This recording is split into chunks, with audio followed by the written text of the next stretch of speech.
Hi മക്കളെ. Yes, അപ്പോ നമ്മുടെ ഓണം എക്സാം എന്താ പടിവാതിലെത്തി അല്ലേ? അല്ലെ, അറിയാലോ കെമിസ്ട്രിക്ക് 4 ചാപ്റ്റർ ആണ് എക്സാമിനുള്ളത്. ഏതൊക്കെയാ? യെസ്, സൊല്യൂഷൻസ് ഉണ്ട്, ഇലക്ട്രോ കെമിസ്ട്രി ഉണ്ട്, കെമിക്കൽ കൈനറ്റിക്സ് ഉണ്ട്, പിന്നെ yes D and F block elements. അങ്ങനെ 4 വെടിക്കെട്ട് ചാപ്റ്റേഴ്സ് ആണ്. വളരെ കുഞ്ഞു ചാപ്റ്റേഴ്സ് ഒക്കെയാണ് അല്ലെ?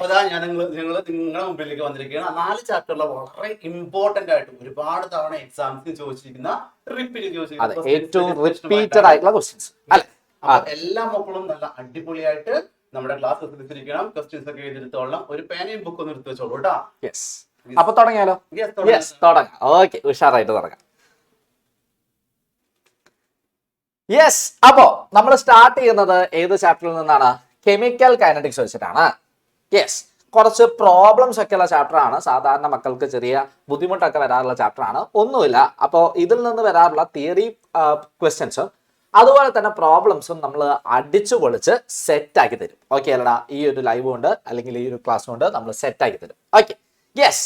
അപ്പോൾ ഫസ്റ്റ് ക്വസ്റ്റ്യൻ ദാ, write 3 differences between order and molecularity. ഓർഡറും മോളിക്കുലാരിറ്റിയും തമ്മിലുള്ള ഏതെങ്കിലും 3 ഡിഫറൻസസ് എഴുതാനാണ് ക്വസ്റ്റ്യൻ തന്നിരിക്കുന്നത്. ഓക്കെ അല്ലേ? യെസ് മക്കളെ, ഏറ്റവും കൂടുതൽ തവണ ഈ ചാപ്റ്ററിൽ നിന്ന് ഏറ്റവും കൂടുതൽ തവണ റിപ്പീറ്റ് ചെയ്തിട്ടുള്ള ക്വസ്റ്റ്യൻ ആണ് ഈ കിടക്കുന്നത്, ഓർഡറും മോളിക്കുലാരിറ്റിയും തമ്മിലുള്ള ഡിഫറൻസ്. ഓക്കെ അല്ലേ? യെസ്, അപ്പോൾ ക്വസ്റ്റ്യനിലോട്ട് പോവാം.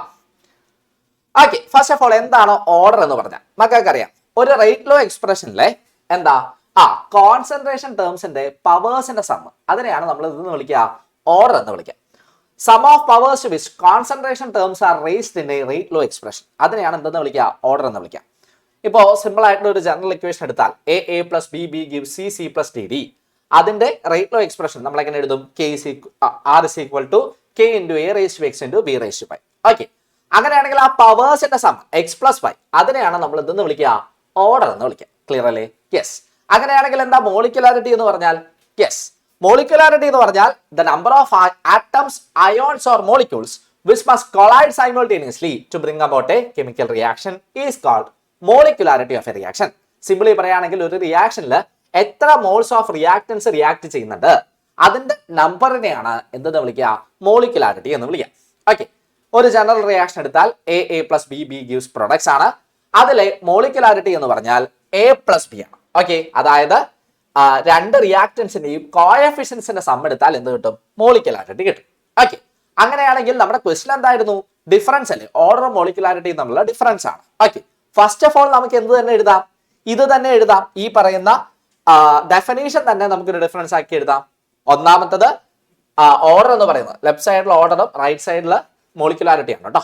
Okay, sum of powers of concentration terms in a rate law expression, അതാണ് ഓർഡർ. രണ്ടാമത്തത് molecularity. Yes, number of reacting species undergoing simultaneous collision. Simultaneous collision എന്ന് പറഞ്ഞാൽ റിയാക്ടന്റ് സ്പീഷീസ് കൊളൈഡ് ചെയ്യല്ലേ ചെയ്യുക തമ്മിൽ. ഓക്കെ, അതിനെയാണ് സൈമുൾട്ടേനിയസ് കൊളീഷൻ എന്ന് വിളിക്കുന്നത് കേട്ടോ. ശരി, ഇനി ഓർഡർ എന്ന് പറയുന്നത് ഒരു എക്സ്പെരിമെന്റൽ ക്വാണ്ടിറ്റി ആണ്. എക്സ്പെരിമെന്റലി കണ്ടുപിടിക്കുന്ന ഒരു വാല്യൂ ആണ് എന്തെന്ന് പറയുന്നത്, ഓർഡർ എന്ന് പറയുന്നത്. നേരെ മറിച്ച് മോളിക്കുലാരിറ്റി എന്ന് പറഞ്ഞാൽ അതൊരു പക്ക തിയററ്റിക്കൽ കൺസെപ്റ്റ് ആണ്. ഓക്കെ, യെസ്, ഓർഡർ എക്സ്പെരിമെന്റൽ ക്വാണ്ടിറ്റിയും മോളിക്കുലാരിറ്റി തിയററ്റിക്കൽ കൺസെപ്റ്റുമാണ്. ഇനി ഓർഡർ എന്ന് പറയുന്നത് ഹോൾ നമ്പർ ആവാം, സീറോ ആവാം, ഫ്രാക്ഷൻ ആവാം, എന്ത് വേണമെങ്കിലും ആവാം. ഓക്കെ, പക്ഷെ മോളിക്കുലാരിറ്റി എപ്പോഴും എന്തായിരിക്കും? ഒരു ഹോൾ നമ്പർ ആയിരിക്കും. ഓക്കെ, നമ്പേഴ്സ് ആയിരിക്കും എന്ന് നമ്മൾ പറയുന്നു. Last point, order it gives some idea about reaction mechanism. Order കാരണം അല്ലെങ്കിൽ ഒരു റിയാക്ഷന്റെ ഓർഡർ കിട്ടിക്കഴിഞ്ഞാൽ ആ റിയാക്ഷൻ മെക്കാനിസത്തെ പറ്റി ചെറിയൊരു ധാരണ കിട്ടാനായിട്ട് അത് നമ്മളെ ഹെൽപ്പ് ചെയ്യും. നേരെ മറിച്ച് മോളിക്കുലാരിറ്റി ആണെങ്കിൽ മോളിക്കുലാരിറ്റി കൊണ്ട് നമുക്ക് ആ റിയാക്ഷൻ മെക്കാനിസത്തെ പറ്റി പ്രത്യേകിച്ച് ഐഡിയ ഒന്നും ലഭിക്കില്ല. Gives no idea about reaction mechanism. Okay അല്ല? സെറ്റ് അല്ലേ? യെസ്, ഇമ്പോർട്ടന്റ് ആയിട്ടുള്ള ഒരു ക്വസ്റ്റ്യൻ. അങ്ങനെയാണെങ്കിൽ അടുത്ത ചോദ്യത്തിലോട്ട് പോവാം. Next question, that is give Arrhenius equation, explain the terms in it. What is the significance of Arrhenius equation? മക്കളെ, വളരെ വളരെ ഇമ്പോർട്ടന്റ് ആയിട്ടുള്ള ഒരു ക്വസ്റ്റ്യൻ ആണ്. വീണ്ടും ഏറ്റവും കൂടുതൽ റിപ്പീറ്റ് ചെയ്ത് വന്നിട്ടുള്ള മറ്റൊരു ക്വസ്റ്റ്യൻ. ഓക്കെ, എന്താ അരീനസ് ഇക്വേഷൻ? അരീനസ് ഇക്വേഷൻ എന്തൊക്കെ തമ്മിലുള്ള റിലേഷനാ തരിക? ഓക്കെ, അരീനസ് ഇക്വേഷൻ ആൻസറിലോട്ട് പോവാം. That is k is equal to ae raised to minus ea by rt. Okay, k is equal to ae raised to minus ea by rt. ഇതാണ് അരീനസ് equation. ഇതിൽ ഓരോ terms എന്തൊക്കെയാ? K എന്ന് പറഞ്ഞാൽ എന്താണ്? Rate constant ആണ്. A എന്ന് പറഞ്ഞാൽ അരീനസ് പാരാമീറ്റർ ആണ്. ഇ എ എന്ന് പറഞ്ഞാൽ ആക്ടിവേഷൻ എനർജി ആണ്. ആർ എന്ന് പറഞ്ഞാൽ റിയൽ ഗ്യാസ് കോൺസ്റ്റന്റ് ആണ്. ടി എന്ന് പറഞ്ഞാൽ ടെമ്പറേച്ചർ ആണ്. കുഴപ്പമില്ലല്ലോ. യെസ്, അപ്പോ ഇതാണ് അരീനസ് ഇക്വേഷൻ. അതിലെ ടേംസ് എന്തൊക്കെയാന്ന് ചോദിച്ചാൽ ഇത്രയാണ്. ഓക്കെ, ഇനി എന്താ റിലേഷൻ? നമ്മുടെ ബി ക്വസ്റ്റൻ എന്തായിരുന്നു? റിലേഷൻ ആണ് അല്ലെ? റിലേഷൻ ആണ്. യെസ്, എന്താ റിലേഷൻ? എന്താ relation between rate constant and temperature is given by Arrhenius and it is called as Arrhenius equation. Okay, Arrhenius equation എന്തൊക്കെ തമ്മിലുള്ള റിലേഷനാണ് നമുക്ക് തരിക? ടെമ്പറേച്ചറും അതുപോലെ തന്നെ റേറ്റ് കോൺസ്റ്റന്റ്. നമുക്കറിയാം ജനറലി ഒരു റിയാക്ഷന്റെ സ്പീഡ് എന്തിനനുസരിച്ച് കൂടും? ടെമ്പറേച്ചർ ഇൻക്രീസ് ചെയ്യുന്നതിനനുസരിച്ച് ഇൻക്രീസ് ചെയ്യും. ഓക്കെ, അങ്ങനെയാണെങ്കിൽ അരീനസ് ഇക്വേഷൻ തരുന്നത് ഒരു റിയാക്ഷന്റെ റേറ്റ് കോൺസ്റ്റന്റും ടെമ്പറേച്ചറും അല്ലെങ്കിൽ ടെമ്പറേച്ചറും തമ്മിലുള്ള റിലേഷൻ ആണ്. ഓക്കെ ആണ്. യെസ്, അങ്ങനെയാണെങ്കിൽ അടുത്ത ചോദ്യത്തിലോട്ട് പോവാം. Okay, yes, third question. മക്കളെ, ഈ പറയുന്ന ആക്ടിവേഷൻ എനർജി റിലേറ്റ് ചെയ്ത് വരുന്ന ഒരു പ്രോബ്ലം ആണ്. ഓക്കെ, സ്ഥിരമായ എക്സാമിന് ചോദിച്ചു കണ്ടിട്ടുള്ള ഒരു പ്രോബ്ലം ആണ്. ഏറ്റവും കൂടുതൽ തവണ ഈ ഒരു സെക്ഷനിൽ നിന്ന് കെമിക്കൽ കൈനറ്റിക്സ് ചാപ്റ്ററിൽ നിന്ന് റിപ്പീറ്റ് ചെയ്തിട്ടുള്ള പ്രോബ്ലം എന്ന് പറയുന്നത് ഈ പ്രോബ്ലം ആണ്. ഓക്കെ, അപ്പോൾ ഈ പ്രോബ്ലത്തിന്റെ വാല്യൂസ് അങ്ങോട്ടും ഇങ്ങോട്ടും മാറും, പക്ഷേ കൺസെപ്റ്റ് ഇത് തന്നെയായിരിക്കും. ഓക്കെ, സോ ക്വസ്റ്റ്യനിലോട്ട് പോവാം. The rate of a reaction quadruples when the temperature changes from 293 Kelvin to 313 Kelvin. Calculate energy of activation of the reaction assuming that it does not changes with temperature. Okay, അതായത് ഒരു റിയാക്ഷന്റെ rate എന്ത് ചെയ്യുന്നു? Quadruple ചെയ്യുന്നു. Quadruple ചെയ്യാന്ന് പറഞ്ഞാൽ 4 times increase ചെയ്യുക. Okay, when the temperature changes from 293 Kelvin to 313 Kelvin. Temperature increase ചെയ്യുമ്പോൾ നമുക്ക് രണ്ട് ടെമ്പറേച്ചേഴ്സ് തന്നിട്ടുണ്ട്, T1 T2. ഓക്കെ, ആ ടെമ്പറേച്ചേഴ്സ് ചേഞ്ച് ചെയ്യുമ്പോൾ എന്ത് ചെയ്യുന്നു? റിയാക്ഷന്റെ റേറ്റ് 4 times ഇൻക്രീസ് ചെയ്യുന്നു. അങ്ങനെയാണെങ്കിൽ നമുക്ക് എന്താണ് കാൽക്കുലേറ്റ് ചെയ്യേണ്ടത്? എനർജി ഓഫ് ആക്ടിവേഷൻ, അതായത് ആക്ടിവേഷൻ എനർജിയാണ് കാൽക്കുലേറ്റ് ചെയ്യേണ്ടത്. ഓക്കെ, രണ്ട് ടെമ്പറേച്ചേഴ്സ് തന്നാൽ രണ്ട് ടെമ്പറേച്ചേഴ്സും അതിന് കറസ്പോണ്ടിങ് ആയിട്ടുള്ള റേറ്റ് കോൺസ്റ്റന്റ് കിട്ടിക്കഴിഞ്ഞാൽ നമുക്ക് ആക്ടിവേഷൻ എനർജി കാൽക്കുലേറ്റ് ചെയ്യാവുന്ന ഒരു ഫോർമുല നമ്മൾ പഠിച്ചിട്ടുണ്ട്. ഏതായിരുന്നു? ഓർമ്മയുണ്ടോ? യെസ്, അതിതാണ് log K2 by K1 equal to EA by 2.303 R T2 minus T1 by T1 T2. Okay അല്ലേ? യെസ്, T1 എന്ന് പറഞ്ഞാൽ ആദ്യത്തെ ടെമ്പറേച്ചർ 293 കെൽവിൻ. ഓക്കെ, T2 എന്ന് പറഞ്ഞാൽ രണ്ടാമത്തെ ടെമ്പറേച്ചർ 313 കെൽവിൻ. നോക്കടാ, ആദ്യത്തെ അതായത് T1 കറസ്പോണ്ടിങ് ആയിട്ടുള്ള റേറ്റ് കോൺസ്റ്റന്റ് K1 ആയിട്ട് ഞാൻ എടുക്കുന്നു. സപ്പോസ് ഞാൻ അത് അസ്യൂം ചെയ്യാണ്, അത് X ആണ്. നമ്മളോട് പറഞ്ഞത് എന്താ? ടെമ്പറേച്ചർ ഇൻക്രീസ് ചെയ്തപ്പോൾ റിയാക്ഷന്റെ റേറ്റ് എന്ത് ചെയ്തു? 4 times ഇൻക്രീസ് ചെയ്തു. ക്വാഡ്രപ്പിൾ ആണ്, 4 times ഇൻക്രീസ് ചെയ്തു. അപ്പോ K1 വാല്യൂ X ആണെങ്കിൽ K2 എന്തായിരിക്കും? യെസ്, 4x ആവും. ഓക്കെ, K1 X ആവുമ്പോൾ K2 എന്തായിരിക്കും? 4x ആയിരിക്കും. കുഴപ്പമില്ലല്ലോ, സെറ്റ് ആണ്. ഓക്കെ, അപ്പോ K1 നമ്മൾ X എന്ന് കൊടുത്തു, K2 4x എന്ന് കൊടുത്തു. ഇനി ആറിന്റെ വാല്യൂ റിയൽ ഗ്യാസ് കോൺസ്റ്റന്റ് ആണ്, നമുക്കറിയാം 8.314 ആണ്. ഇപ്പൊ അതിൽ എല്ലാ വാല്യൂസും ആയില്ലേ? യെസ്, സബ്സ്റ്റിറ്റ്യൂട്ട് ചെയ്യാം. log 4x by x, x cancel ചെയ്യാം, equal to EA into T2 minus T1. T2 എന്ന് പറഞ്ഞാൽ 313 ആണ്, T1 എന്ന് പറഞ്ഞാൽ 293 ആണ്, ബൈ 2.303 ഇൻറ്റു 8.314 ഇൻറ്റു 293 ഇൻറ്റു 313. അതായത് T1 T2 സബ്സ്റ്റിറ്റ്യൂഷൻ കൊടുത്തത്. ഓക്കെ, യെസ്, ഇതില് x ക്യാൻസൽ ചെയ്യാം. 330 നിന്ന് 293 സബ്ട്രാക്ട് ചെയ്താൽ എത്ര കിട്ടും? 20 കിട്ടും അല്ലെ? യെസ്, 20 ആണ്. ഓക്കെ, അപ്പോ ഇവിടെ 20 ഉണ്ടാവും, ഇവിടെ എന്തുണ്ടാവും? log 4 ഉണ്ടാവും. ഓക്കെ, ദെൻ നമുക്ക് ഈ ഡിനോമിനേറ്ററിൽ കിടക്കുന്ന വാല്യൂസിനെ മൊത്തം ഇങ്ങോട്ട് കൊണ്ടുപോവാം. ഈ പറയുന്ന 20നെ ഡിനോമിനേറ്ററിലേക്ക് എടുക്കാം അല്ലെ? നമുക്ക് വേണ്ടത് ആക്ടിവേഷൻ എനർജി. അപ്പൊ അതിനൊരു ഭാഗത്തേക്ക് ആക്കിയിട്ട് ബാക്കി എല്ലാത്തിനെയും റീഅറേഞ്ച് ചെയ്യാം അല്ലെ? Basic mathematical step. അങ്ങനെ ചെയ്യുമ്പോൾ നമുക്ക് കിട്ടും activation energy EA is equal to 2.303 into 8.314 into 293 into 313 into log 4 by 20. നമ്മുടെ കയ്യിൽ കാൽക്കുലേറ്റർ ഉണ്ട്, അടിച്ചു നോക്കുക, ആൻസർ കിട്ടും. ആൻസർ കിട്ടുന്നത് എന്തായിരിക്കും? 52,854 ജൂൾ പെർ മോൾ ആയിരിക്കും. ഓക്കെ, വേണമെങ്കിൽ എന്താ ഒരു 1000 കൊണ്ട് ഡിവൈഡ് ചെയ്ത് നമുക്ക് എന്താ ചെയ്യാം? യെസ്, കിലോ ജൂൾ പെർ മോളിലോട്ട് ആക്കി എഴുതാം. So 52.854 kilo joule per mole. Okay അല്ലടാ, സെറ്റ് ആണ്. വളരെ വളരെ ഇമ്പോർട്ടന്റ് ആയിട്ടുള്ള ക്വസ്റ്റൻ ആണ്, മാർക്ക് ചെയ്ത് വെച്ച് പഠിക്കുക. ഇതേ വാല്യൂസ് ചിലപ്പോൾ വരില്ല എന്നുള്ളൂ, പക്ഷെ ഈ ഒരു ടൈപ്പ് ക്വസ്റ്റ്യൻ വളരെ ഇമ്പോർട്ടന്റ് ആണ്, വരാനുള്ള പോസിബിലിറ്റി വളരെ വളരെ കൂടുതലാണ്. ഓക്കെ അല്ലേ? യെസ്, അങ്ങനെയാണെങ്കിൽ അടുത്ത ചോദ്യത്തിലോട്ട് പോവാം. Yes, hydrolysis of ester in acidic medium is a first order reaction. What do you mean by a first order reaction? What is the relation between rate constant and half-life period of a first order reaction? See question. Half-life period of a first order reaction is 20 seconds. How much time will it take to complete 90% of this reaction? Okay. Yes, നമ്മളോട് പറഞ്ഞിരിക്കുന്നത് എന്താ? Hydrolysis of ester അതൊരു first order reaction ആണെന്ന് തന്നിട്ടുണ്ട്. അങ്ങനെയാണെങ്കിൽ എന്താണ് first order reaction? എന്താ first order reaction? Simply പറയുകയാണെങ്കിൽ ഒരു റിയാക്ഷന്റെ ഓർഡർ പണ്ടാണെങ്കിൽ അതിനെയാണ് ഫസ്റ്റ് ഓർഡർ റിയാക്ഷൻ എന്ന് വിളിക്കുക. അല്ലെങ്കിൽ നമുക്ക് എന്ത് പറയാം, ഒരു റിയാക്ഷന്റെ റേറ്റ് അതിന്റെ കോൺസെൻട്രേഷനോട് അല്ലെങ്കിൽ റിയാക്ടൻസിന്റെ കോൺസെൻട്രേഷനോട് ഡയറക്ട്ലി പ്രൊപ്പോർഷൻ ആണെങ്കിൽ അതിനെ നമുക്ക് നിന്ന് വിളിക്കാം യെസ് ഫസ്റ്റ് ഓർഡർ റിയാക്ഷൻ എന്ന് വിളിക്കാം. രണ്ടാമത്തെ question, what is the relation between rate constant and half life period of A first order reaction? ഒരു റിയാക്ഷന്റെ റേറ്റ് കോൺസ്റ്റന്റും ഹാഫ് ലൈഫ് പീരീഡും തമ്മിലുള്ള കണക്ഷൻ, അത് ഫോർമുലയാണ് നിങ്ങൾ പഠിച്ചിട്ടുണ്ട്. യെസ്, അതിനു മുമ്പ് എന്താ ഹാഫ് ലൈഫ് പീരീഡ് എന്ന് പറഞ്ഞാൽ ഒന്ന് പറഞ്ഞേ. യെസ്, ഒരു റിയാക്ഷന്റെ കോൺസെൻട്രേഷൻ അതിന്റെ പകുതി ആവാൻ എടുക്കുന്ന സമയത്തെയാണ് ഹാഫ് ലൈഫ് പീരീഡ് എന്ന് പറയാം. ഇപ്പൊ ഫോർ എക്സാമ്പിൾ നമ്മുടെ കയ്യിൽ 100 ഗ്രാം റിയാക്ടന്റ് ഉണ്ടെങ്കിൽ അത് അതിന്റെ പകുതി, അതായത് 50 ഗ്രാം റിയാക്ടന്റ് റിയാക്ട് ചെയ്ത് പ്രൊഡക്റ്റ് ആയി മാറാൻ എടുക്കുന്ന സമയത്തെയാണ് ഹാഫ് ലൈഫ് പീരീഡ് എന്ന് വിളിക്കാം. Okay, yes. അപ്പോൾ ഫസ്റ്റ് ഓർഡർ റിയാക്ഷന്റെ ഹാഫ് ലൈഫ് പീരീഡ് കാണാനുള്ള equation T half equal to നിങ്ങൾ ഫോർമുല പഠിച്ചിട്ടുണ്ട്. എന്താണ്? 0.693/k ആണ്. 0.693/k ആണ്. യെസ്, ഓക്കെ ആണ്. മൂന്നാമത്തത് ഒരു പ്രോബ്ലം ആണ്. യെസ്, അതിനു മുമ്പ് A question answer, order of a reaction is 1 or it is the reaction in which rate of reaction is directly proportional to the concentration of reactant. Okay, and B question and the half life period in the equation are that is T half equal to 0.693/k. Okay, ഇനി C question ഒരു problem ആയിരുന്നു അല്ലേ? ആ problem ഒന്ന് നോക്കി. Half life period of a first order reaction is 20 seconds. How much time will it take to complete 90% of the reaction? ഒരു റിയാക്ഷന്റെ half life period തന്നിട്ടുണ്ട്.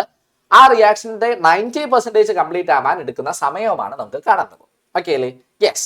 അപ്പോൾ T half first order reaction ആണ്. ടി ഹാഫ് കാണാനുള്ള equation എത്രയാണ്? 0.693/k ആണ്. Okay, അതിന്റെ value ആണ് 20 സെക്കൻഡ് എന്ന് തന്നിട്ടുണ്ട്. ഓക്കെ, അതിൽ നിന്ന് റീഅറേഞ്ച് ചെയ്തെടുത്താൽ നമുക്ക് k is equal to എന്ത് കിട്ടും? 0.693/20 എന്ന് കൊടുക്കാം. ഓക്കെ, ഇവിടെ ടി ഹാഫ് ആണ്. Okay, t half equal to 0.693/k ആണ്. അതിനെ റീഅറേഞ്ച് ചെയ്തെടുത്താണ് ഈ ഇക്വേഷൻ കേട്ടോ. ഓക്കെ, സബ്സ്റ്റിറ്റ്യൂട്ട് ചെയ്താൽ നിങ്ങൾക്ക് ആൻസർ എത്ര കിട്ടും? 0.03446 സെക്കൻഡ് റേഷ്യോ -1 എന്ന് കിട്ടും. ഓക്കെ, എന്തുകൊണ്ടാണ് സെക്കൻഡ് റേഷ്യോ -1? ഫസ്റ്റ് ഓർഡർ റിയാക്ഷന്റെ റേറ്റ് കോൺസ്റ്റന്റ് യൂണിറ്റ് ആണ്, നമുക്കറിയാം. ഇനി നമുക്ക് എന്താ വേണ്ടേ? 90% കംപ്ലീറ്റ് ആവാൻ എടുക്കുന്ന ടൈമാണ്.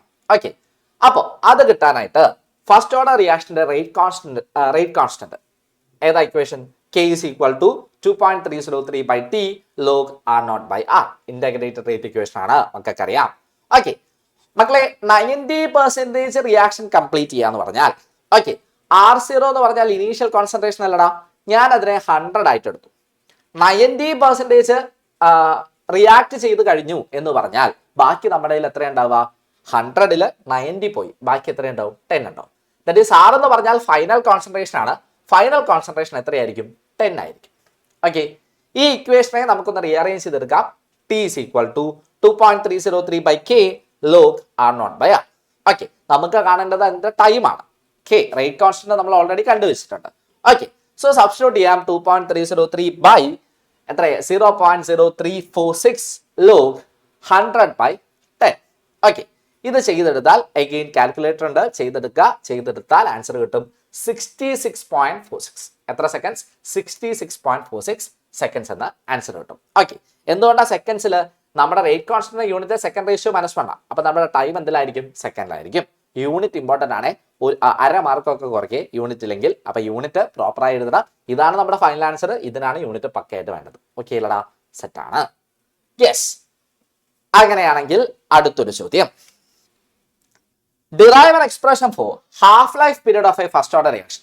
ഒരു റിയാക്ഷന്റെ half life period, first order റിയാക്ഷന്റെ ഹാഫ് ലൈഫ് പീരീഡ് കാണാനുള്ള ഒരു ഇക്വേഷൻ ഡിറൈവ് ചെയ്യാനാണ് ക്വസ്റ്റ്യൻ. മക്കളെ, നമ്മൾ സീറോ ഓർഡർ റിയാക്ഷനും ഫസ്റ്റ് ഓർഡർ റിയാക്ഷനും പഠിക്കുന്നുണ്ട്. അതിന്റെ ഇന്റഗ്രേറ്റഡ് റേറ്റ് ഇക്വേഷൻസും ഹാഫ് ലൈഫ് പീരീഡും പഠിക്കുന്നുണ്ട്.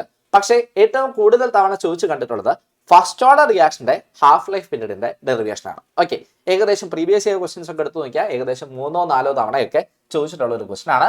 അപ്പോൾ ഏറ്റവും ഇമ്പോർട്ടന്റ് ആയിട്ട് പഠിക്കേണ്ടത് ഫസ്റ്റ് ഓർഡർ തന്നെയാണ്. സീറോ ഓർഡർ പഠിക്കണോ എന്ന് ചോദിച്ചാൽ വേണം, പക്ഷേ കുറച്ചുകൂടെ ഇമ്പോർട്ടന്റ് എന്താണ് ഫസ്റ്റ് ഓർഡർ ആണ്. ഓക്കെ, പോവാലോ അല്ലേ. യെസ്, ഹാഫ് ലൈഫ് പീരീഡ് എന്താണ് നമുക്കറിയാം. ഞാൻ നേരത്തെ പറഞ്ഞിരുന്നു, ഒരു റിയാക്ഷൻ, ആ റിയാക്ഷന്റെ ഒരു റിയാക്ഷനിലെ റിയാക്ടന്റിന്റെ കോൺസെൻട്രേഷൻ അതിന്റെ പകുതിയാവാൻ എടുക്കുന്ന സമയത്തെയാണ് അതിന്റെ ഹാഫ് ലൈഫ് പീരീഡ് എന്ന് വിളിക്കാം. യെസ്, ദെൻ അങ്ങനെയാണെങ്കിൽ ഡെറിവേഷനിലോട്ട് പോവാം. ഡെറിവേഷനിലോട്ട് പോകണമെങ്കിൽ ഫസ്റ്റ് ഓർഡർ റിയാക്ഷൻ അല്ലേ, ഇന്റഗ്രേറ്റഡ് റേറ്റ് ഇക്വേഷൻ നമുക്കറിയാലോ. K is equal to 2.303 by T log R0 by R. Okay. Yes. Time T half ആവുമ്പോൾ, T half എന്ന് പറഞ്ഞാൽ ഇനീഷ്യൽ കോൺസെൻട്രേഷൻ അതിന്റെ പകുതിയാവുക എന്നല്ലേ. അപ്പൊ ഇനീഷ്യൽ കോൺസെൻട്രേഷൻ R0 നമുക്ക് R0 എന്ന് തന്നെ എടുക്കാം. ഫൈനൽ കോൺസെൻട്രേഷൻ എന്താ, ഇനീഷ്യൽ കോൺസെൻട്രേഷന്റെ പകുതി അല്ലെ. ഇപ്പൊ എന്റെ കയ്യിൽ 100 ഗ്രാം ആണ് ഉള്ളതെങ്കിൽ ഫൈനൽ കോൺസെൻട്രേഷൻ എന്ന് പറഞ്ഞാൽ T half time half life പീരീഡിൽ എന്റെ ഫൈനൽ കോൺസെൻട്രേഷൻ എത്രയായിരിക്കും, 50 ഗ്രാം ആയിട്ട് പറയും, അതായത് 100ന്റെ പകുതി. അപ്പോൾ ഇനീഷ്യൽ കോൺസെൻട്രേഷൻ R0 ആണെങ്കിൽ ഫൈനൽ കോൺസെൻട്രേഷൻ എന്ത് വരും, R0/2 എന്ന് വരും. ശരിയല്ലടാ, കുഴപ്പമില്ലല്ലോ. യെസ്, ഓക്കെ ആണ്. അപ്പോൾ നമുക്കത് എങ്ങനെ എഴുതാം, K is equal to 2.303 by Tക്ക് പകരം T ഹാഫ് കൊടുക്കാം, log R0 തന്നെ, R പകരം R0/2 എന്ന് കൊടുക്കാം. R0 ക്യാൻസൽ ആയി പോവും, 1/1/2 എന്ന് വരും. 1/1/2 എന്ന് പറഞ്ഞാൽ റെസിപ്രോക്കൽ എടുക്കും, അപ്പൊ നമുക്ക് log 2 എന്ന് വരും. ഓക്കെ, സോ ദെയർഫോർ നമുക്ക് കാണേണ്ടത് T ഹാഫ് ആണ്. K നെ ഇങ്ങോട്ട് കൊണ്ടുവരുന്നു, 2.303 ഇൻറ്റു ഇവിടെ log 2 വരും, റെസിപ്രോക്കൽ പോവും, log 2/K. Okay, yes, log 2ന്റെ വാല്യൂ 0.3010 ആണ്. ഓക്കെ, ചെയ്തെടുത്താൽ ഇത് മൾട്ടിപ്ലൈ ചെയ്താൽ നമുക്ക് കിട്ടുന്ന വാല്യൂ 0.693 ആണ്. 0.693 ആണ്. സോ ഫസ്റ്റ് ഓർഡർ റിയാക്ഷന്റെ ഹാഫ് ലൈഫ് പീരീഡ് കാണാൻ equation T half equal to 0.693 by K. അപ്പോൾ ഇവിടെ ഇക്വേഷനും മക്കൾ പഠിക്കണം, അതുപോലെ തന്നെ ഡെറിവേഷനും പഠിക്കണം, ഇക്വേഷൻ ബൈ ഹാർട്ട് ചെയ്ത് വെക്കണം, കാരണം പ്രോബ്ലം ഈ സെക്ഷനിൽ നിന്ന് ചോദിക്കാറുണ്ട്. ഓക്കെ, ഹാഫ് ലൈഫ് പീരീഡിന്റെ പ്രോബ്ലം നമുക്ക് ചെയ്യാം. യെസ്, ഓക്കെ ആണ്. ദെൻ അങ്ങനെയാണെങ്കിൽ അടുത്ത ചോദ്യം, calculate the time required for the 90% completion of A first order reaction. ഒരു ഫസ്റ്റ് ഓർഡർ റിയാക്ഷൻ 90% കംപ്ലീറ്റ് ആവാൻ എടുക്കുന്ന സമയം. ഓക്കെ, അവിടത്തെ എന്ത് തന്നിട്ടുണ്ട്, യെസ്, റേറ്റ് കോൺസ്റ്റന്റ് തന്നിട്ടുണ്ട് 0.2303 സെക്കൻഡ് റേഷ്യോ -1 ആണ്. Okay, first order reaction again integrated rate ഇക്വേഷനിൽ നിന്ന് തുടങ്ങാം. K is equal to 2.303 by T log R0 by R. Okay, അപ്പോൾ 90% കംപ്ലീറ്റ് ആവുക എന്ന് പറഞ്ഞാൽ ഇനീഷ്യൽ കോൺസെൻട്രേഷൻ ഞാൻ വീണ്ടും എന്തായിട്ട് എടുത്തു, 100 ആയിട്ട് എടുത്തു. ഓക്കെ, 90% കംപ്ലീറ്റ് ആവുക എന്ന് പറഞ്ഞാൽ ബാക്കി എത്രയേ ഉള്ളൂ, ബാക്കി വെറും 10 മാത്രമേ ഉള്ളൂ. ഫൈനൽ കോൺസെൻട്രേഷൻ 10 ആണ്. ഓക്കെ, ജസ്റ്റ് സബ്സ്റ്റിറ്റ്യൂട്ട് ചെയ്താൽ മതി, ആൻസർ കിട്ടും. K is equal to 2.303 by T log R0 by R ആണ്. നമുക്ക് കാണേണ്ടത് T ആണ്. So T is equal to 2.303 by 0.2303 log 100 by 10. Okay, R0 100 ആണ്, R എന്ന് പറഞ്ഞാൽ 10 ആണ്. ഓക്കെ, നമുക്ക് കെയുടെ വാല്യൂ നമുക്ക് തന്നിട്ടുണ്ട് അല്ലെ, ക്വസ്റ്റ്യനിൽ തന്നിട്ടുണ്ട് 0.2303, അതാണ് സബ്സ്റ്റിറ്റ്യൂട്ട് ചെയ്തത്. ഇത് കാൽക്കുലേറ്ററിൽ ചെയ്തെടുക്കുക, നമുക്ക് ആൻസർ കിട്ടും 10 സെക്കൻഡ്സ് ആണ്. കാൽക്കുലേറ്ററിന് ആവശ്യമില്ല, നമുക്ക് കട്ട് എടുത്ത് ചെയ്യാൻ പറ്റും, ബട്ട് സ്റ്റിൽ നമുക്ക് കാൽക്കുലേറ്റർ യൂസ് ചെയ്യാവുന്ന ഒരു ഓപ്ഷൻ ഉള്ളത് കൊണ്ട് നമുക്ക് അത് എന്ത് കൊടുക്കാം, 10 സെക്കൻഡ്സ് എന്ന് കൊടുക്കാം. ഓക്കെ, കാൽക്കുലേറ്ററിൽ കൊടുത്താൽ 10 സെക്കൻഡ്സ് ആൻസർ കിട്ടും. ക്ലിയർ അല്ലടാ? വീണ്ടും എഗെയിൻ യൂണിറ്റ് ശ്രദ്ധിക്കണം, ഫസ്റ്റ് ഓർഡർ റിയാക്ഷൻ ആണ്, അപ്പൊ എന്തിൽ എഴുതണം, സെക്കൻഡിൽ എഴുതണം കേട്ടോ. ഓക്കെ ആണ്, സെറ്റ് ആണ്. യെസ്, അങ്ങനെയാണെങ്കിൽ അടുത്ത ചോദ്യത്തിലോട്ട് പോവാം. ഏതാണ്? Yes, what is A pseudo first order reaction? ഒരു സ്യൂഡോ ഫസ്റ്റ് ഓർഡർ റിയാക്ഷൻ എന്താണ്, അതിന്റെ എക്സാമ്പിൾ എന്താണ്? ഓക്കെ, യെസ്, അപ്പോ സ്യൂഡോ ഫസ്റ്റ് ഓർഡർ റിയാക്ഷൻ എന്ന് പറഞ്ഞാൽ എന്താ, ആദ്യം അതെന്താണെന്ന് പറഞ്ഞേ. ഓക്കെ, ഒരു റിയാക്ഷൻ കാണുമ്പോൾ എന്താ ഹയർ ഓർഡർ കൈനറ്റിക്സ് ഫോളോ ചെയ്യുമെന്ന് നമുക്ക് തോന്നുകയും എന്നാൽ ആക്ച്വലി അത് എന്താ ഫസ്റ്റ് ഓർഡർ കൈനറ്റിക്സ് ഫോളോ ചെയ്യുകയും ചെയ്യുന്ന റിയാക്ഷൻസിനെയാണ് സ്യൂഡോ ഫസ്റ്റ് ഓർഡർ റിയാക്ഷൻ എന്ന് വിളിക്കാം. ഓക്കെ അല്ലേ? അതിന് എക്സാമ്പിൾ എന്താ, ഹൈഡ്രോളിസിസ് ഓഫ് എസ്റ്ററും പിന്നെ ഇൻവേർഷൻ ഓഫ് കെയ്ൻ ഷുഗറും. ഓക്കെ, രണ്ട് എക്സാമ്പിൾസ് ആണ് നമ്മൾ മെയിൻ ആയിട്ട് പഠിക്കുന്നത്, ഹൈഡ്രോളിസിസ് ഓഫ് എസ്റ്ററും ഇൻവേർഷൻ ഓഫ് കെയ്ൻ ഷുഗറും. ഇവിടെ ഏതെങ്കിലും ഒരെണ്ണം എഴുതാനാണ് പറഞ്ഞിരിക്കുന്നത്, അപ്പൊ നമുക്ക് ഇതിലേതെങ്കിലും ഒരെണ്ണം എഴുതി വെച്ചാൽ മതി. Okay, yes, the reactions which appears to be higher order but follows lower order kinetics are called pseudo first order reaction. Okay, അതിന് എക്സാമ്പിൾ ഹൈഡ്രോളിസിസ് ഓഫ് എസ്റ്റർ ആണ്. എക്സാമ്പിൾ ഏതാണ്? ഹൈഡ്രോളിസിസ് ഓഫ് എസ്റ്റർ ആണ്. യെസ്. ഇനി ദാ അതിലത്തെ B question ഒന്ന് നോക്കി. Examine the graph given below and identify order of the reaction corresponding to it. Okay, ഒരു റിയാക്ഷന്റെ എന്ത് തന്നിട്ടുണ്ട്? ഗ്രാഫ് നമുക്ക് തന്നിട്ടുണ്ട്. ഓക്കെ, അങ്ങനെയാണെങ്കിൽ ആ ഗ്രാഫ് നോക്കിക്കൊണ്ട് അത് ഏത് റിയാക്ഷൻ ആണ്, ഫസ്റ്റ് ഓർഡർ ആണോ, സീറോ ഓർഡർ ആണോ, സെക്കൻഡ് ഓർഡർ ആണോ എന്ന് കാൽക്കുലേറ്റ് ചെയ്യലാണ് നമ്മുടെ പണി. ഓക്കെ, നമ്മൾ രണ്ട് ഗ്രാഫുകളാണ് പഠിക്കുന്നത്. ഏതൊക്കെ? സീറോ ഓർഡർ റിയാക്ഷന്റെയും ഫസ്റ്റ് ഓർഡർ റിയാക്ഷന്റെയും. മക്കളെ, സീറോ ഓർഡർ റിയാക്ഷന്റെ ഗ്രാഫിൽ എന്തില്ല? ലോഗ് ഇല്ല. ഫസ്റ്റ് ഓർഡർ റിയാക്ഷന്റെ ഗ്രാഫിൽ എന്തുണ്ടാവും? ലോഗ് ഉണ്ടാവും. അപ്പൊ സിമ്പിളി ലോഗ് ഉണ്ടെങ്കിൽ ഫസ്റ്റ് ഓർഡറും ലോഗ് ഇല്ലെങ്കിൽ സീറോ ഓർഡറും ആണ്. അങ്ങനെ നമുക്ക് ഗസ് ചെയ്യാം. ഇനി നോക്കി, ഇതിൽ ലോഗ് ഉണ്ടോ? ഇല്ല. അപ്പൊ ഇത് ഏതായിരിക്കണം? സീറോ ഓർഡർ ആയിരിക്കണം. ഓക്കെ, ആക്ച്വലി നമ്മളത് വരച്ചു പഠിക്കണം കേട്ടോ മക്കള് ആക്ച്വലി പഠിക്കുമ്പോൾ അത് എന്ത് ചെയ്യണം?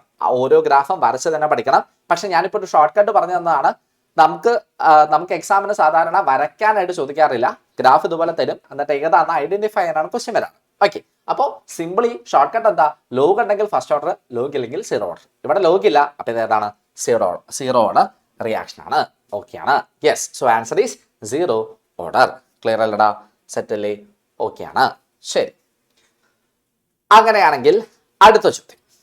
Right the unit of rate constant for a zero order reaction. ഒരു സീറോ ഓർഡർ റിയാക്ഷന്റെ റേറ്റ് കോൺസ്റ്റന്റിന്റെ യൂണിറ്റ് കാൽക്കുലേറ്റ് ചെയ്യാണ് പറഞ്ഞിരിക്കുന്നത്.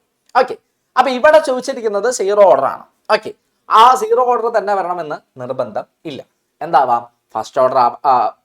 നമുക്ക് എക്സാമിന് വരുമ്പോൾ ചിലപ്പോൾ ക്വസ്റ്റ്യൻ ഫസ്റ്റ് ഓർഡറോ സെക്കൻഡ് ഓർഡറോ ഒക്കെയാണ്. ഓക്കെ, അപ്പോ ജനറലി എല്ലാം ഒന്ന് പറഞ്ഞു പോവാം. സോ സീറോ ഓർഡർ റിയാക്ഷന്റെ റേറ്റ് കോൺസ്റ്റന്റ് എന്താണ്? Mole litre ratio -1 second ratio -1 ആണ്. നേരെ മറിച്ച് ഫസ്റ്റ് ഓർഡർ റിയാക്ഷനിലോട്ട് വരുമ്പോൾ എസ് റേഷ്യോ -1 ആണ്, സെക്കൻഡ് റേഷ്യോ -1 ആണ്. സെക്കൻഡ് ഓർഡർ ആകുമ്പോൾ mole ratio -1, L ratio 1, S ratio -1. Okay, ഇത് എങ്ങനെയാ കാൽക്കുലേറ്റ് ചെയ്യുക? ഇത് കാൽക്കുലേറ്റ് ചെയ്യാൻ ഈ ജനറൽ ഫോർമുല പഠിച്ചു വെച്ചാൽ മതി. Mole ratio 1 - n, L ratio n-1, S ratio -1. Okay, ഇതിൽ n എന്ന് പറഞ്ഞാൽ ഓർഡർ ആണ്. ഓർഡർ സബ്സ്റ്റിറ്റ്യൂട്ട് ചെയ്താൽ നമുക്ക് എന്ത് കിട്ടും? ആൻസർ കിട്ടും അല്ലെ? ഇപ്പൊ ഫസ്റ്റ് ഓർഡറിന്റെ സീറോ ഓർഡറിന്റെ നമുക്കൊരു എക്സാമ്പിൾ കൊടുത്തു നോക്കാം. സീറോ ഓർഡർ റിയാക്ഷൻ എന്ന് പറയുമ്പോൾ n എത്ര വരും? 0 വരും. അപ്പൊ സബ്സ്റ്റിറ്റ്യൂട്ട് ചെയ്ത് നോക്കി. മോൾ റേഷ്യോ 1 - 0, അതായത് mole ratio 1, that is mole. Okay, L ratio n-1, എന്നിന്റെ സ്ഥാനത്ത് 0 കൊടുത്താൽ എൽ റേഷ്യോ -1 എന്ന് വരും. അതാണ് ഇത്. ഓക്കെ, അഗെയിൻ എസിന്റെ പൊസിഷൻ എസ് റേഷ്യോ -1. സിമ്പിൾ ആണ്. ഓക്കെ, അപ്പോ ജനറൽ ഫോർമുല പഠിച്ചു വെച്ചാൽ ഈ ഒരു ക്വസ്റ്റ്യൻ വന്നു കഴിഞ്ഞാൽ 1 മാർക്ക് കിട്ടും. സ്ഥിരമായി ഏതെങ്കിലും ഒരു റിയാക്ഷന്റെ സീറോ ഓർഡർ ആവാം, ഫസ്റ്റ് ഓർഡർ ആവാം, സെക്കൻഡ് ഓർഡർ ആവാം, ഏതെങ്കിലും ഒരു റിയാക്ഷന്റെ റേറ്റ് കോൺസ്റ്റന്റ് യൂണിറ്റ് ചോദിക്കാറുണ്ട്. അപ്പൊ ഈ ജനറൽ ഫോർമുല പഠിച്ചു വെക്കുക, എന്നിട്ട് അതിൽ സബ്സ്റ്റിറ്റ്യൂട്ട് ചെയ്ത് കണ്ടുപിടിക്കുക. 1 മാർക്ക് നമുക്ക് അവിടെ ഉറപ്പിക്കാം. ഓക്കെ അല്ലടാ? സെറ്റ് അല്ലേ? ക്ലിയർ ആണ്? യെസ്. ഓക്കെ, അങ്ങനെയാണെങ്കിൽ മറ്റൊരു ചോദ്യം. Yes, the conversion of a molecule A to B follows second order kinetics. Write the rate equation for this second order reaction. If the concentration of A is increased to 3 times, how will it affect the rate of formation of B? Okay, അപ്പോൾ ഒരു മോളിക്യൂളിന്റെ conversion, ഒരു simple reaction A എന്തായി മാറുന്നു? B ആയി മാറുന്നു. ആ റിയാക്ഷന്റെ rate അല്ലെങ്കിൽ ആ റിയാക്ഷൻ ഫോളോ ചെയ്യുന്നത് സെക്കൻഡ് ഓർഡർ കൈനറ്റിക്സ് ആണ്. അങ്ങനെയാണെങ്കിൽ അതിന്റെ റേറ്റ് ഇക്വേഷൻ എഴുതണം. ഓക്കെ, ഇപ്പോ സപ്പോസ് എന്റെ റിയാക്ഷൻ എ ഗീവ്സ് ബി ആണെങ്കിൽ എ എന്തായി മാറുന്നു? ബി ആയി മാറുന്നു. അത്തരത്തിലുള്ള റിയാക്ഷൻ ആണെങ്കിൽ അവിടുത്തെ റേറ്റ് ഇക്വേഷൻ നമ്മൾ എങ്ങനെ എഴുതുക? R is equal to K into A raised to, concentration term A ആണ്, A raised to 2. Second order ആയതുകൊണ്ടാണ് 2. എഴുതാൻ അറിയാലോ മക്കൾക്ക്? അറിയാം. യെസ്, അതായിരുന്നു എന്റെ എ ക്വസ്റ്റ്യൻ. ബി ക്വസ്റ്റ്യൻ എന്താ? If the concentration of A is increased 3 times, the concentration എയുടെ കോൺസെൻട്രേഷൻ എന്തായി? 3 times ഇൻക്രീസ് ചെയ്തു. അങ്ങനെയാണെങ്കിൽ ഫോർമേഷൻ ഓഫ് ബിനെ അത് എങ്ങനെയാണ്, അതായത് പ്രൊഡക്റ്റിന്റെ ഫോർമേഷനെ അത് എങ്ങനെയാണ് എഫക്ട് ചെയ്യുക എന്നാണ് നമ്മുടെ ചോദ്യം. ഓക്കെ അല്ലടാ? അപ്പോൾ സപ്പോസ് ഞാൻ ഇനീഷ്യൽ കോൺസെൻട്രേഷൻ, അതായത് ആദ്യത്തെ കോൺസെൻട്രേഷൻ എക്സ് ആയിട്ട് എടുത്തു. അപ്പൊ എന്ത് വരും? Initial concentration R is equal to എന്ത് വരും? K(x²) എന്ന് കിട്ടും. K into x² എന്ന് കിട്ടും. ഇനീഷ്യൽ കോൺസെൻട്രേഷൻ ഞാൻ എന്തായിട്ട് എടുത്തു? എക്സ് ആയിട്ട് എടുത്തു. ഇനി നമ്മുടെ രണ്ടാമത്തെ കണ്ടീഷൻ എന്താ പറഞ്ഞിരിക്കുന്നത്? കോൺസെൻട്രേഷൻ എത്ര ടൈംസ് ഇൻക്രീസ് ചെയ്തു എന്നാ പറയുന്നത്? 3 times ഇൻക്രീസ് ചെയ്തു എന്നാണ്.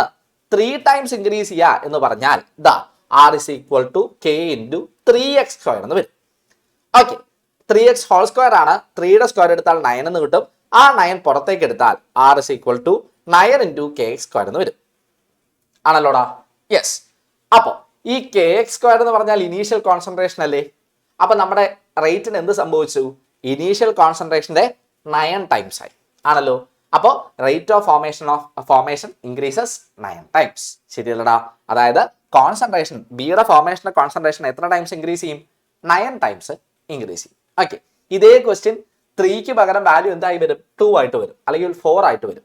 ഓക്കെ, അതിൽ മാത്രമേ വ്യത്യാസം ഉണ്ടാവുള്ളൂ. പക്ഷേ ഈ ഒരു പാറ്റേൺ ക്വസ്റ്റ്യൻ എക്സാമിന് സ്ഥിരമായി ചോദിക്കാറുണ്ട്. അപ്പോൾ ശ്രദ്ധിച്ചിരിക്കുക. ഓക്കെ അല്ലടാ? ശരി. അങ്ങനെയാണെങ്കിൽ അടുത്ത ക്വസ്റ്റ്യൻ, 10ാമത്തെ question. What do you mean by zero order reaction?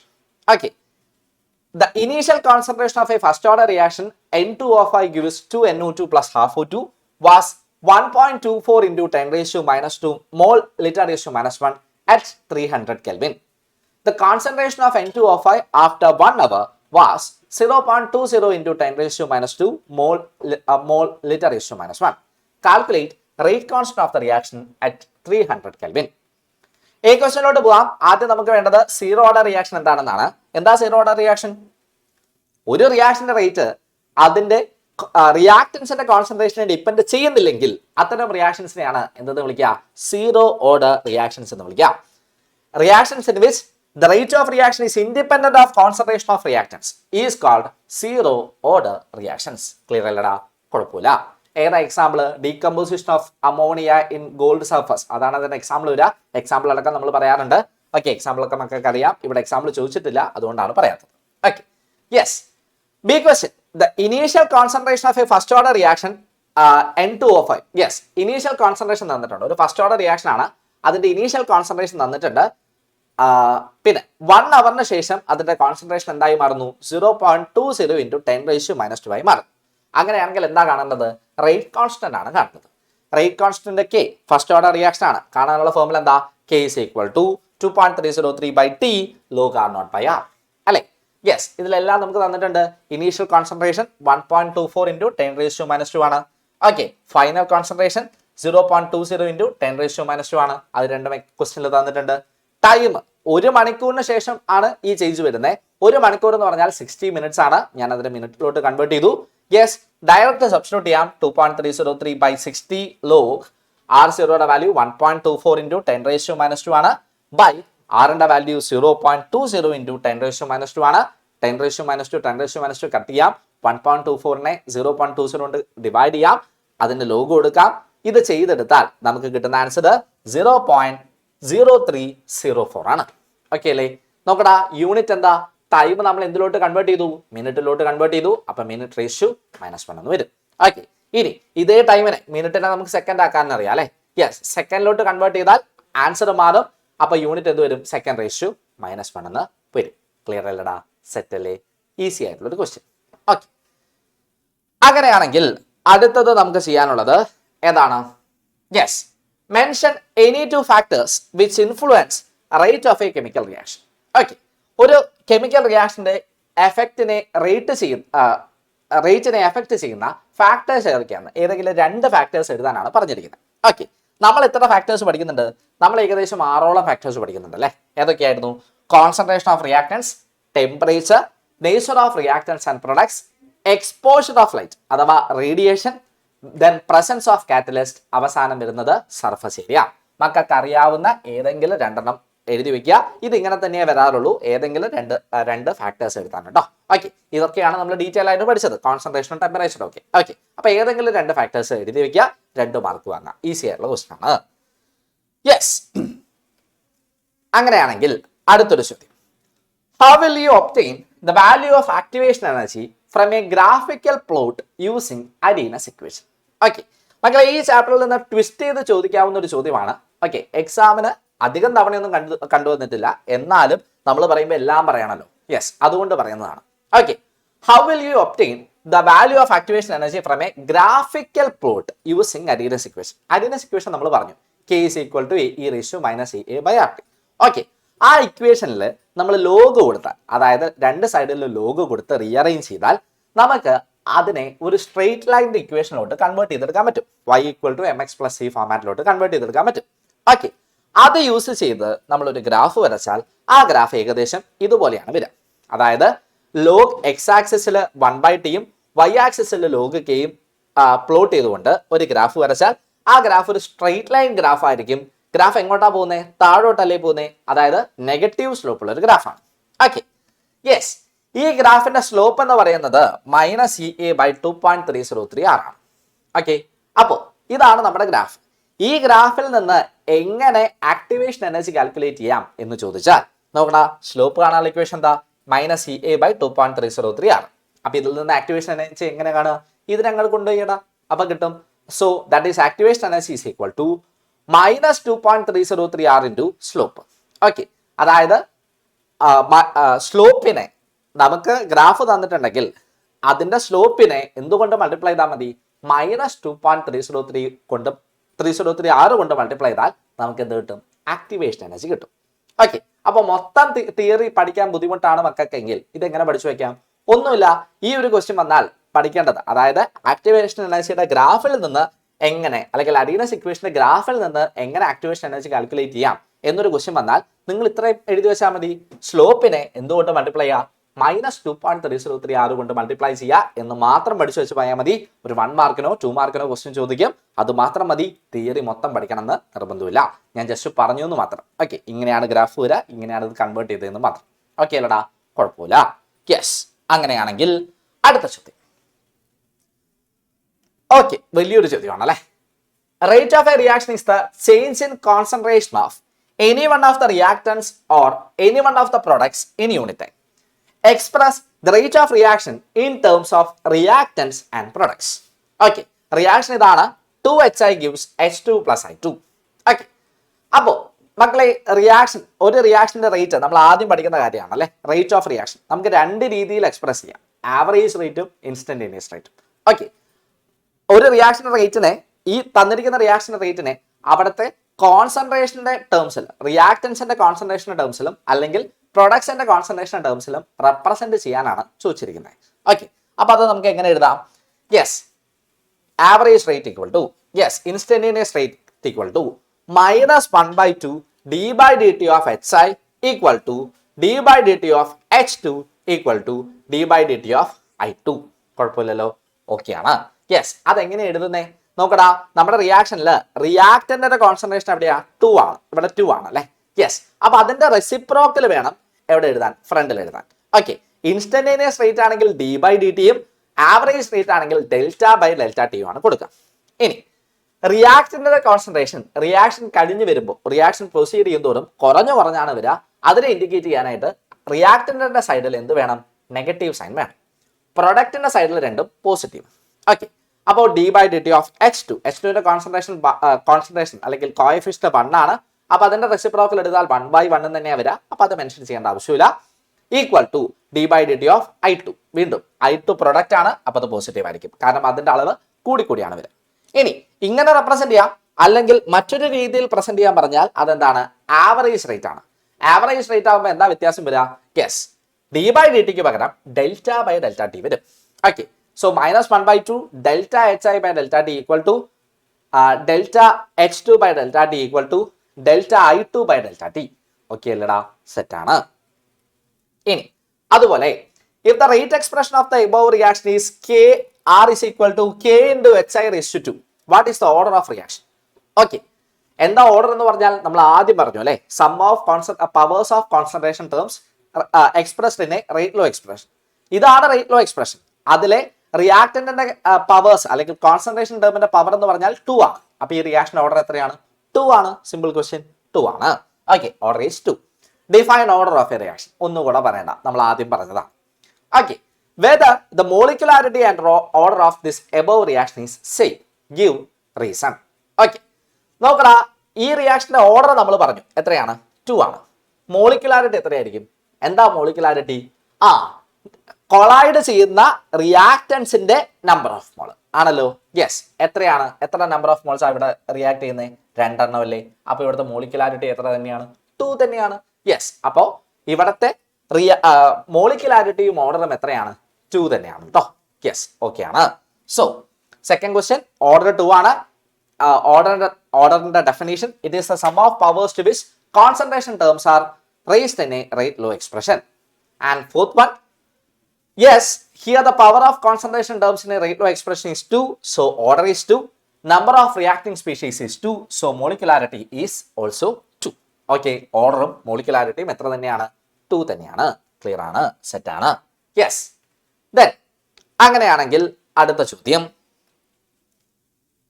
reactions with zero order are possible but zero molecularity is not. Justify the statement. നോക്കടാ, സീറോ ഓർഡർ റിയാക്ഷൻസ് പോസിബിൾ ആണ് നമ്മൾ പറഞ്ഞല്ലേ.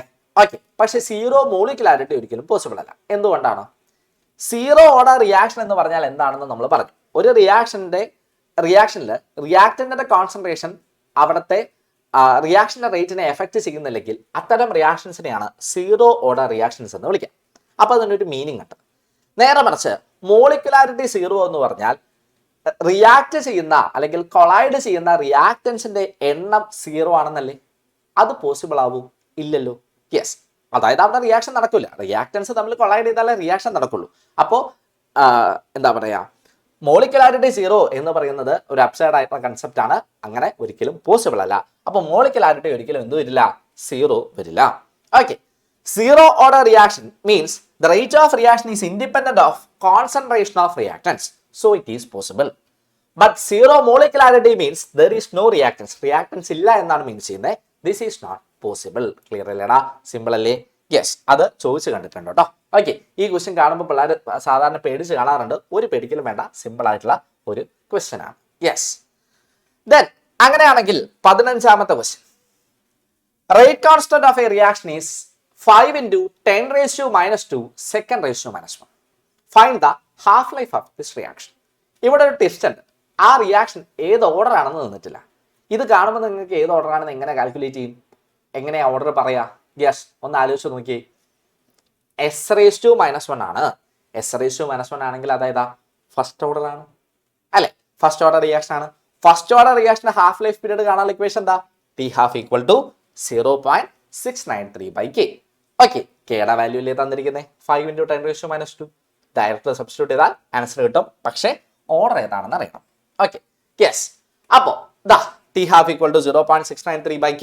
കെയുടെ വാല്യൂ സബ്സ്റ്റിറ്റ്യൂട്ട് ചെയ്തു. കെ എന്ന് പറഞ്ഞാൽ 5 × 10⁻², second raised to -1 ആണ്. Substitute ചെയ്യുക. ഇത് കാൽക്കുലേറ്ററിൽ ചെയ്തെടുത്താൽ നിങ്ങൾക്ക് ആൻസർ കിട്ടും 13.86 സെക്കൻഡ്. ഓക്കെ, ഇതിപ്പോൾ കാൽക്കുലേറ്ററിലെങ്കിലും കുഴപ്പമില്ല. 10⁻² മുകളിലോട്ട് പോയാൽ എന്ത് വരും? പവർ പോസിറ്റീവ് ആവും. അതായത് 10⁻² ആവും. 10⁻² എന്ന് പറഞ്ഞാൽ എത്ര വരും? ഇതിനെ മൾട്ടിപ്ലൈ ചെയ്താൽ 69.3 എന്ന് വരും. 69.3നെ 5 കൊണ്ട് ഡിവൈഡ് ചെയ്താൽ 13.86 എന്ന് കിട്ടും. ഓക്കെ, അപ്പൊ കാൽക്കുലേറ്ററിലെങ്കിലും ചെയ്യാം. യെസ്. മറ്റൊരു ചോദ്യം, ഒരു first order reaction. A first order reaction takes 5 minutes for the initial concentration of 0.6 mole liter raised to -1 to become 0.4 mole liter raised to -1. How long will it take the initial concentration to become 0.3 mole liter raised to -1? Okay, ഇത് രണ്ട് സ്റ്റെപ്പായിട്ട് ചെയ്യേണ്ട ഒരു problem ആണ്. Okay, ഒരു first order reaction എന്ത് ചെയ്യുന്നു? അതിന്റെ ഇനീഷ്യൽ കോൺസെൻട്രേഷൻ 0.6 മോൾ പെർ ലിറ്ററിൽ നിന്ന് 0.4 മോൾ പെർ ലിറ്ററിലോട്ട് എത്താനായിട്ട് എത്ര മിനിറ്റ് എടുക്കും? 5 മിനിറ്റ് എടുക്കും. അങ്ങനെയാണെങ്കിൽ ആ reaction initial concentration 0.3 mole per litre ആവാൻ എടുക്കുന്ന ടൈമാണ് നമുക്ക് കാൽക്കുലേറ്റ് ചെയ്യേണ്ടത്. ഓക്കെ, ടൈം കാൽക്കുലേറ്റ് ചെയ്യാൻ നമുക്കറിയാവുന്ന ഇക്വേഷൻ ഇന്റഗ്രേറ്റഡ് റേറ്റ് ഇക്വേഷൻ തന്നെയാണ്. K = ഫസ്റ്റ് ഓർഡർ റിയാക്ഷൻ ആയതുകൊണ്ട് 2.303/T log R0/R. ഓക്കെ, അപ്പോ നമ്മൾ ആ ഇക്വേഷൻ സബ്സ്റ്റിറ്റ്യൂട്ട് ചെയ്യണമെങ്കിൽ നമുക്ക് ആദ്യം കെയുടെ വാല്യൂ അറിയണ്ടേ?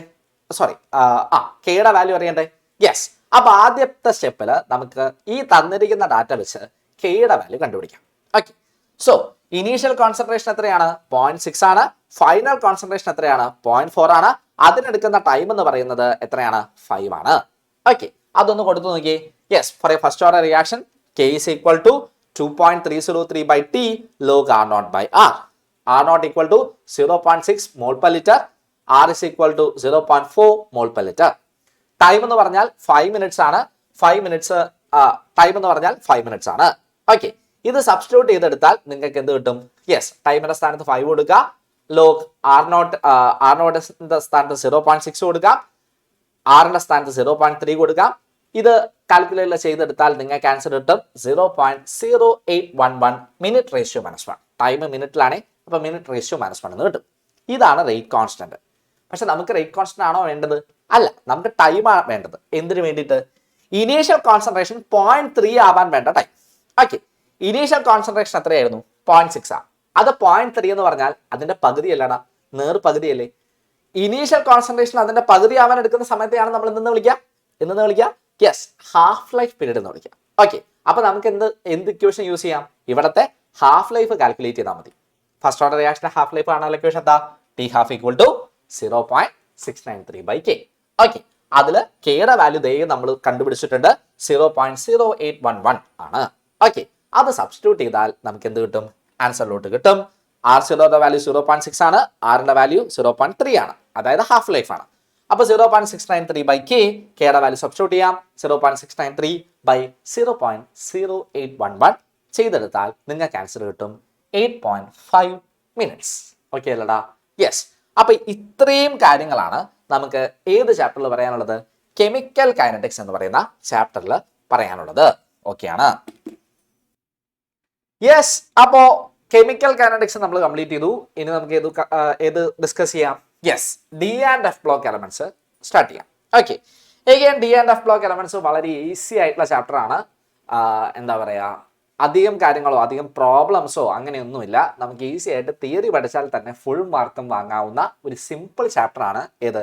D and F block elements. Okay, അപ്പൊ അതിൽ ഏറ്റവും ഇമ്പോർട്ടന്റ് ആയിട്ടുള്ള എക്സാംസിന് ഏറ്റവും കൂടുതൽ തവണ റിപ്പീറ്റ് ചെയ്ത് വന്നിട്ടുള്ള കുറച്ച് ക്വസ്റ്റ്യൻസ് ആണ് നമ്മൾ ഡിസ്കസ് ചെയ്യാൻ പോകുന്നത്. നമുക്ക് പോവാം. Yes, first question, what is lanthanide contraction? Give reasons for it. And B question, write any two consequences of lanthanide contraction. Okay, മക്കളെ, D and F block elements ചാപ്റ്ററിൽ ഏറ്റവും ഇമ്പോർട്ടന്റ് ആയി പഠിക്കേണ്ട ഒരു പോർഷൻ ആണ് ഏത്? ലാൻത്തനൈഡ് കോൺട്രാക്ഷൻ. എക്സാമിന് സ്ഥിരമായി ചോദിക്കുന്ന കാര്യമാണ്, അതുകൊണ്ട് തന്നെയാണ് അത് ഫസ്റ്റ് ക്വസ്റ്റ്യൻ ആയിട്ട് ആഡ് ചെയ്തിട്ടുള്ളത്. എന്താ ലാൻത്തനൈഡ് കോൺട്രാക്ഷൻ? നമുക്കൊക്കെ അറിയാം. ലാൻത്തനൈഡ്സിൽ അറ്റോമിക് റേഡിയൈ ലന്താനത്തിൽ നിന്ന് ലുട്ടീഷ്യത്തിലോട്ട് വരുമ്പോൾ റെഗുലർലി കുറഞ്ഞു വരുന്നു. ഓക്കെ, അതിനൊരു വേരിയേഷനും ഇല്ല, സ്റ്റഡി ഡിക്രീസ് ആണ്. ആ റെഗുലർ ഡിക്രീസിനെയാണ് എന്തെന്ന് വിളിക്കുക? ലാൻത്തനൈഡ് കോൺട്രാക്ഷൻ എന്ന് വിളിക്കാം. In lanthanides the atomic and ionic radii decreases regularly from lanthanum to lutetium. This regular decrease in atomic and ionic radii is called lanthanide contraction. Okay, yes, ഈ ലാൻത്തനൈഡ് കോൺട്രാക്ഷന്റെ reason എന്താണെന്ന് ചോദിച്ചാൽ, ലാൻത്തനൈഡ്സിൽ അറ്റോമിക് നമ്പർ ഇൻക്രീസ് ചെയ്യുന്നതിനനുസരിച്ച് ലന്താനത്തിൽ നിന്ന് ലുട്ടീഷ്യത്തിലോട്ട് പോകുമ്പോൾ left to right പോകുമ്പോൾ അറ്റോമിക് നമ്പർ ഇൻക്രീസ് ചെയ്ത് വരും. അറ്റോമിക് നമ്പർ ഇൻക്രീസ് ചെയ്യുമ്പോൾ ഇലക്ട്രോൺസ് ആഡ് ആവുന്നത് ആന്റി പെനൾട്ടിമേറ്റ് എക്സെപ്ഷനിലോട്ടാണ്. എങ്ങോട്ടാണ്? ആന്റി പെനൾട്ടിമേറ്റ് എക്സെപ്ഷനിലോട്ടാണ്. നമുക്ക് ഷീൽഡിംഗ് എഫക്ട് എന്താണെന്നറിയാം. ഷീൽഡിംഗ് എഫക്ട് ഏറ്റവും കുറവുള്ള ഷെല്ല് അല്ലെങ്കിൽ ഏറ്റവും കുറവുള്ള ഓർബിറ്റൽ എന്ന് പറയുന്നത് എഫ് ഓർബിറ്റൽ ആണ്. ഓക്കെ, അപ്പൊ എഫ് ഓർബിറ്റലിന്റെ ഈ പറയുന്ന ഷീൽഡിംഗ് എഫക്ട് കുറവായതുകൊണ്ട് അത് ന്യൂക്ലിയസും അവസാനത്തെ ഔട്ടർ മോസ്റ്റ് ഇലക്ട്രോണും തമ്മിലുള്ള ഫോഴ്സ് ഓഫ് അട്രാക്ഷൻ കൂടുന്നു. ഫോഴ്സ് ഓഫ് അട്രാക്ഷൻ കൂടുമ്പോൾ എന്ത് കുറയും? സൈസ് ഡിക്രീസ് ചെയ്യുന്നു. ഓക്കെ, ഇതിനെയാണ് നമ്മൾ എന്തെന്ന് വിളിക്കുക? ലാൻത്തനൈഡ് കോൺട്രാക്ഷൻ എന്ന് വിളിക്കുക. In lanthanides, as atomic number increases, the nuclear charge increases one by one as the electrons are added to the anti-penultimate exception. Due to the poor shielding effect of f orbital, nucleus can attract the outermost electron strongly, and as a result, radii or atomic radii decreases. Atomic radii കുറഞ്ഞു വരും. Okay, എന്താ shielding effect എന്ന് പറഞ്ഞാൽ? Shielding effect എന്ന് പറഞ്ഞാൽ inner electrons ഒരു shield പോലെ act ചെയ്യുന്നു. അപ്പൊ ന്യൂക്ലിയസിന്റെ ഫോഴ്സ് ഓഫ് അട്രാക്ഷൻ എവിടേക്ക് എത്തില്ല? ലാസ്റ്റ് ഇലക്ട്രോൺസിലോട്ട് അല്ലെങ്കിൽ ഔട്ടർ മോസ്റ്റ് ഇലക്ട്രോൺസിലോട്ട് എത്തില്ല.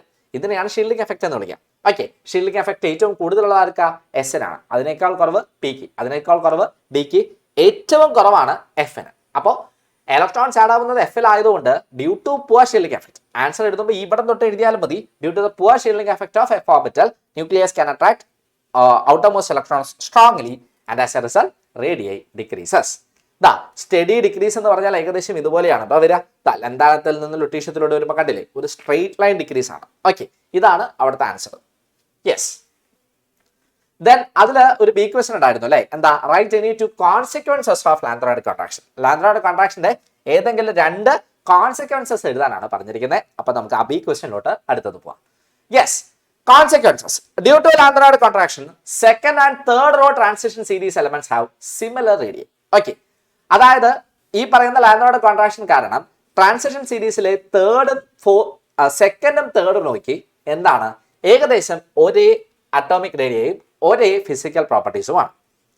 Second one, lanthanides have similar physical properties and they occur together in nature, so their isolation is difficult. Okay, lanthanides മിക്ക ലാൻഡറൈഡ്സിന്റെയും അറ്റോമിക് റേഡിയൈ ഓൾമോസ്റ്റ് സെയിം ആണ്.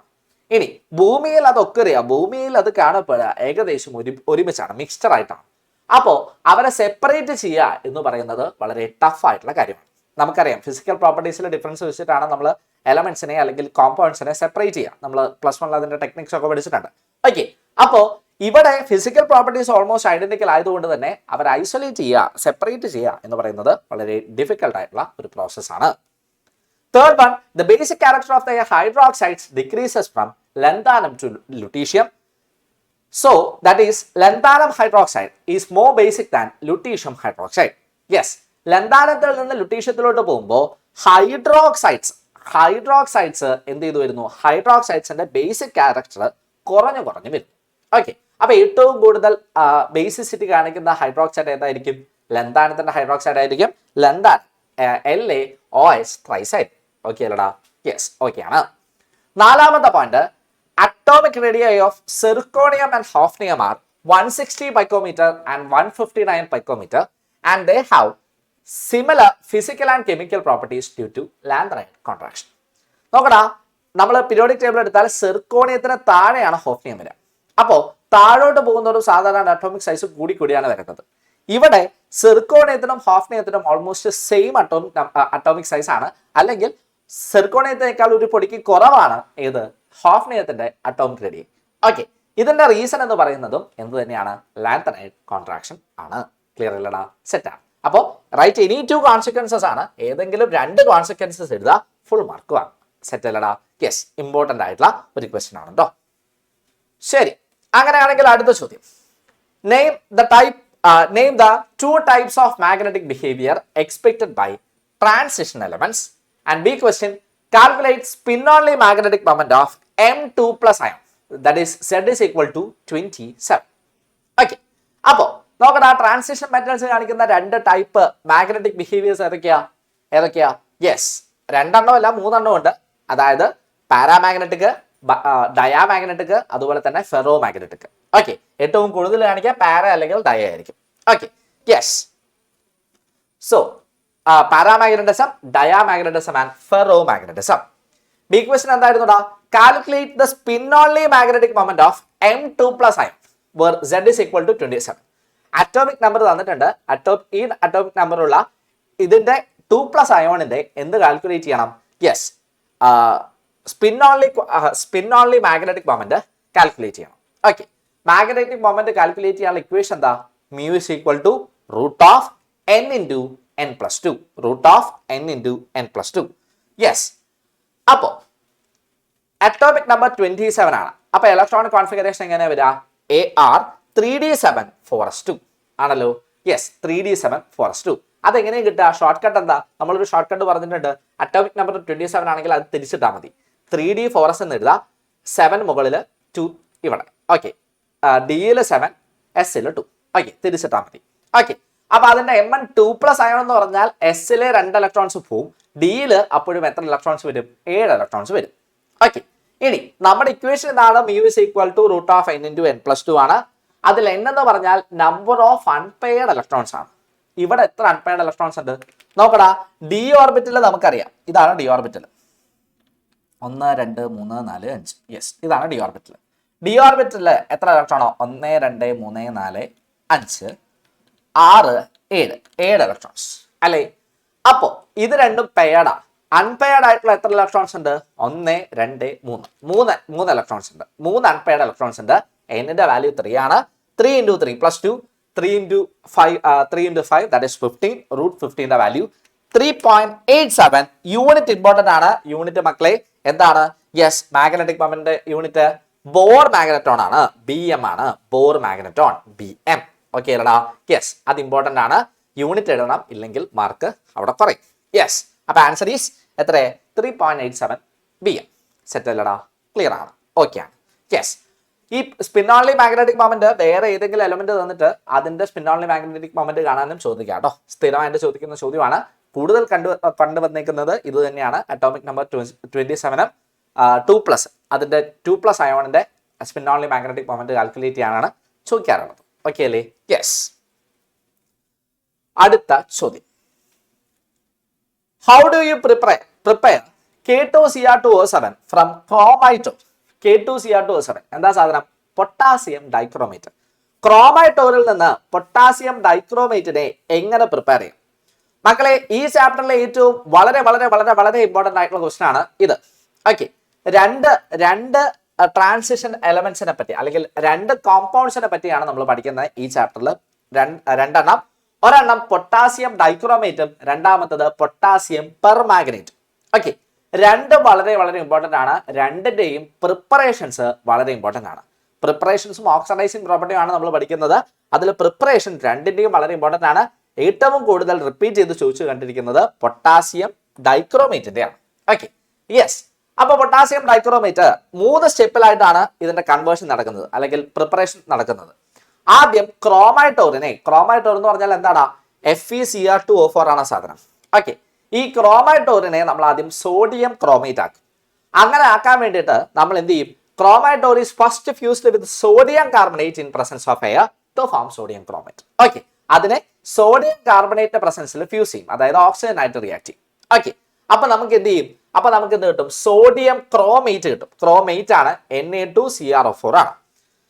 By product ആയിട്ട് Fe2O3യും 8CO2 കിട്ടും. Reaction എഴുതി എങ്ങനെ വരും? 4FeCr2O4 plus 8Na2CO3 plus 7O2 gives 8Na2Cr4 plus 2Fe2O3 plus 8CO2. Okay അല്ലേ? Yes.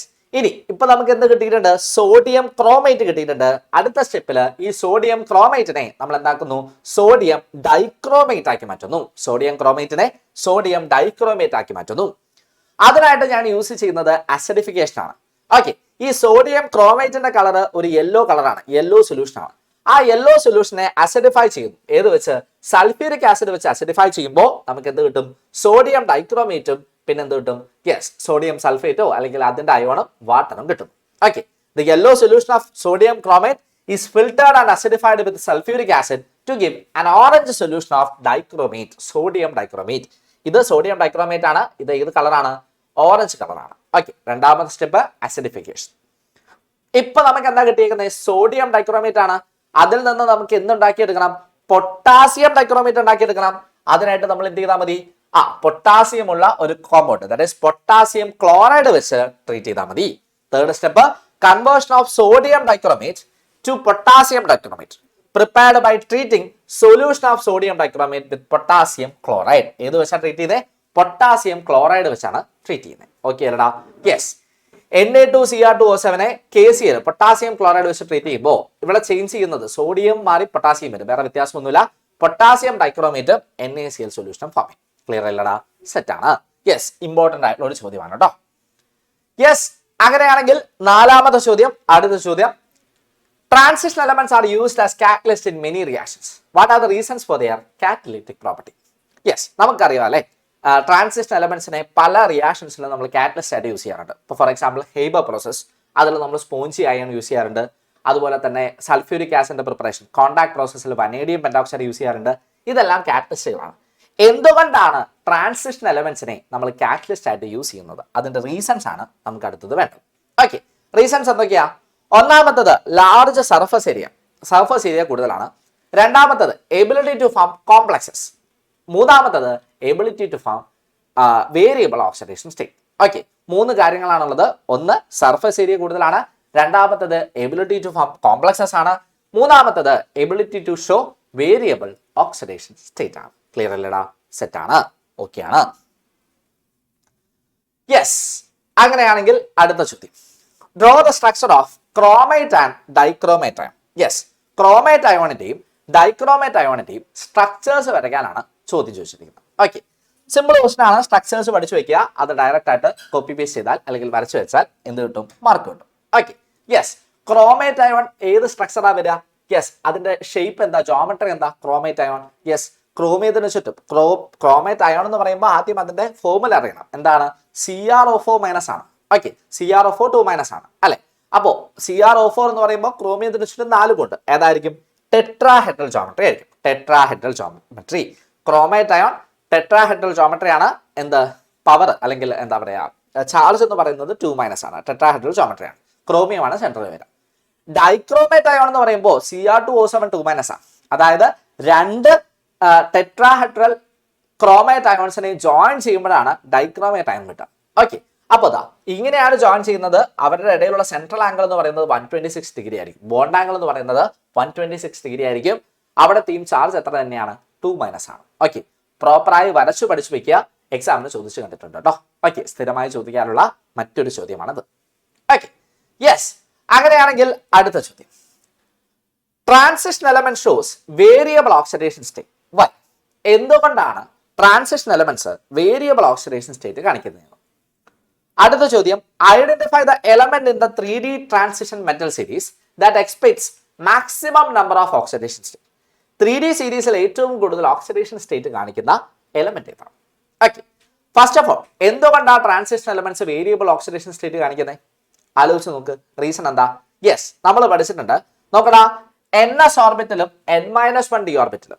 Okay, രണ്ട് ഓർബിറ്റൽസിലാണ് transition എലമെന്റ്സിന്റെ electronic configuration എഴുതുമ്പോൾ നിങ്ങൾക്ക് അറിയാം അവസാനം വരെ ഏതൊക്കെയാണ്?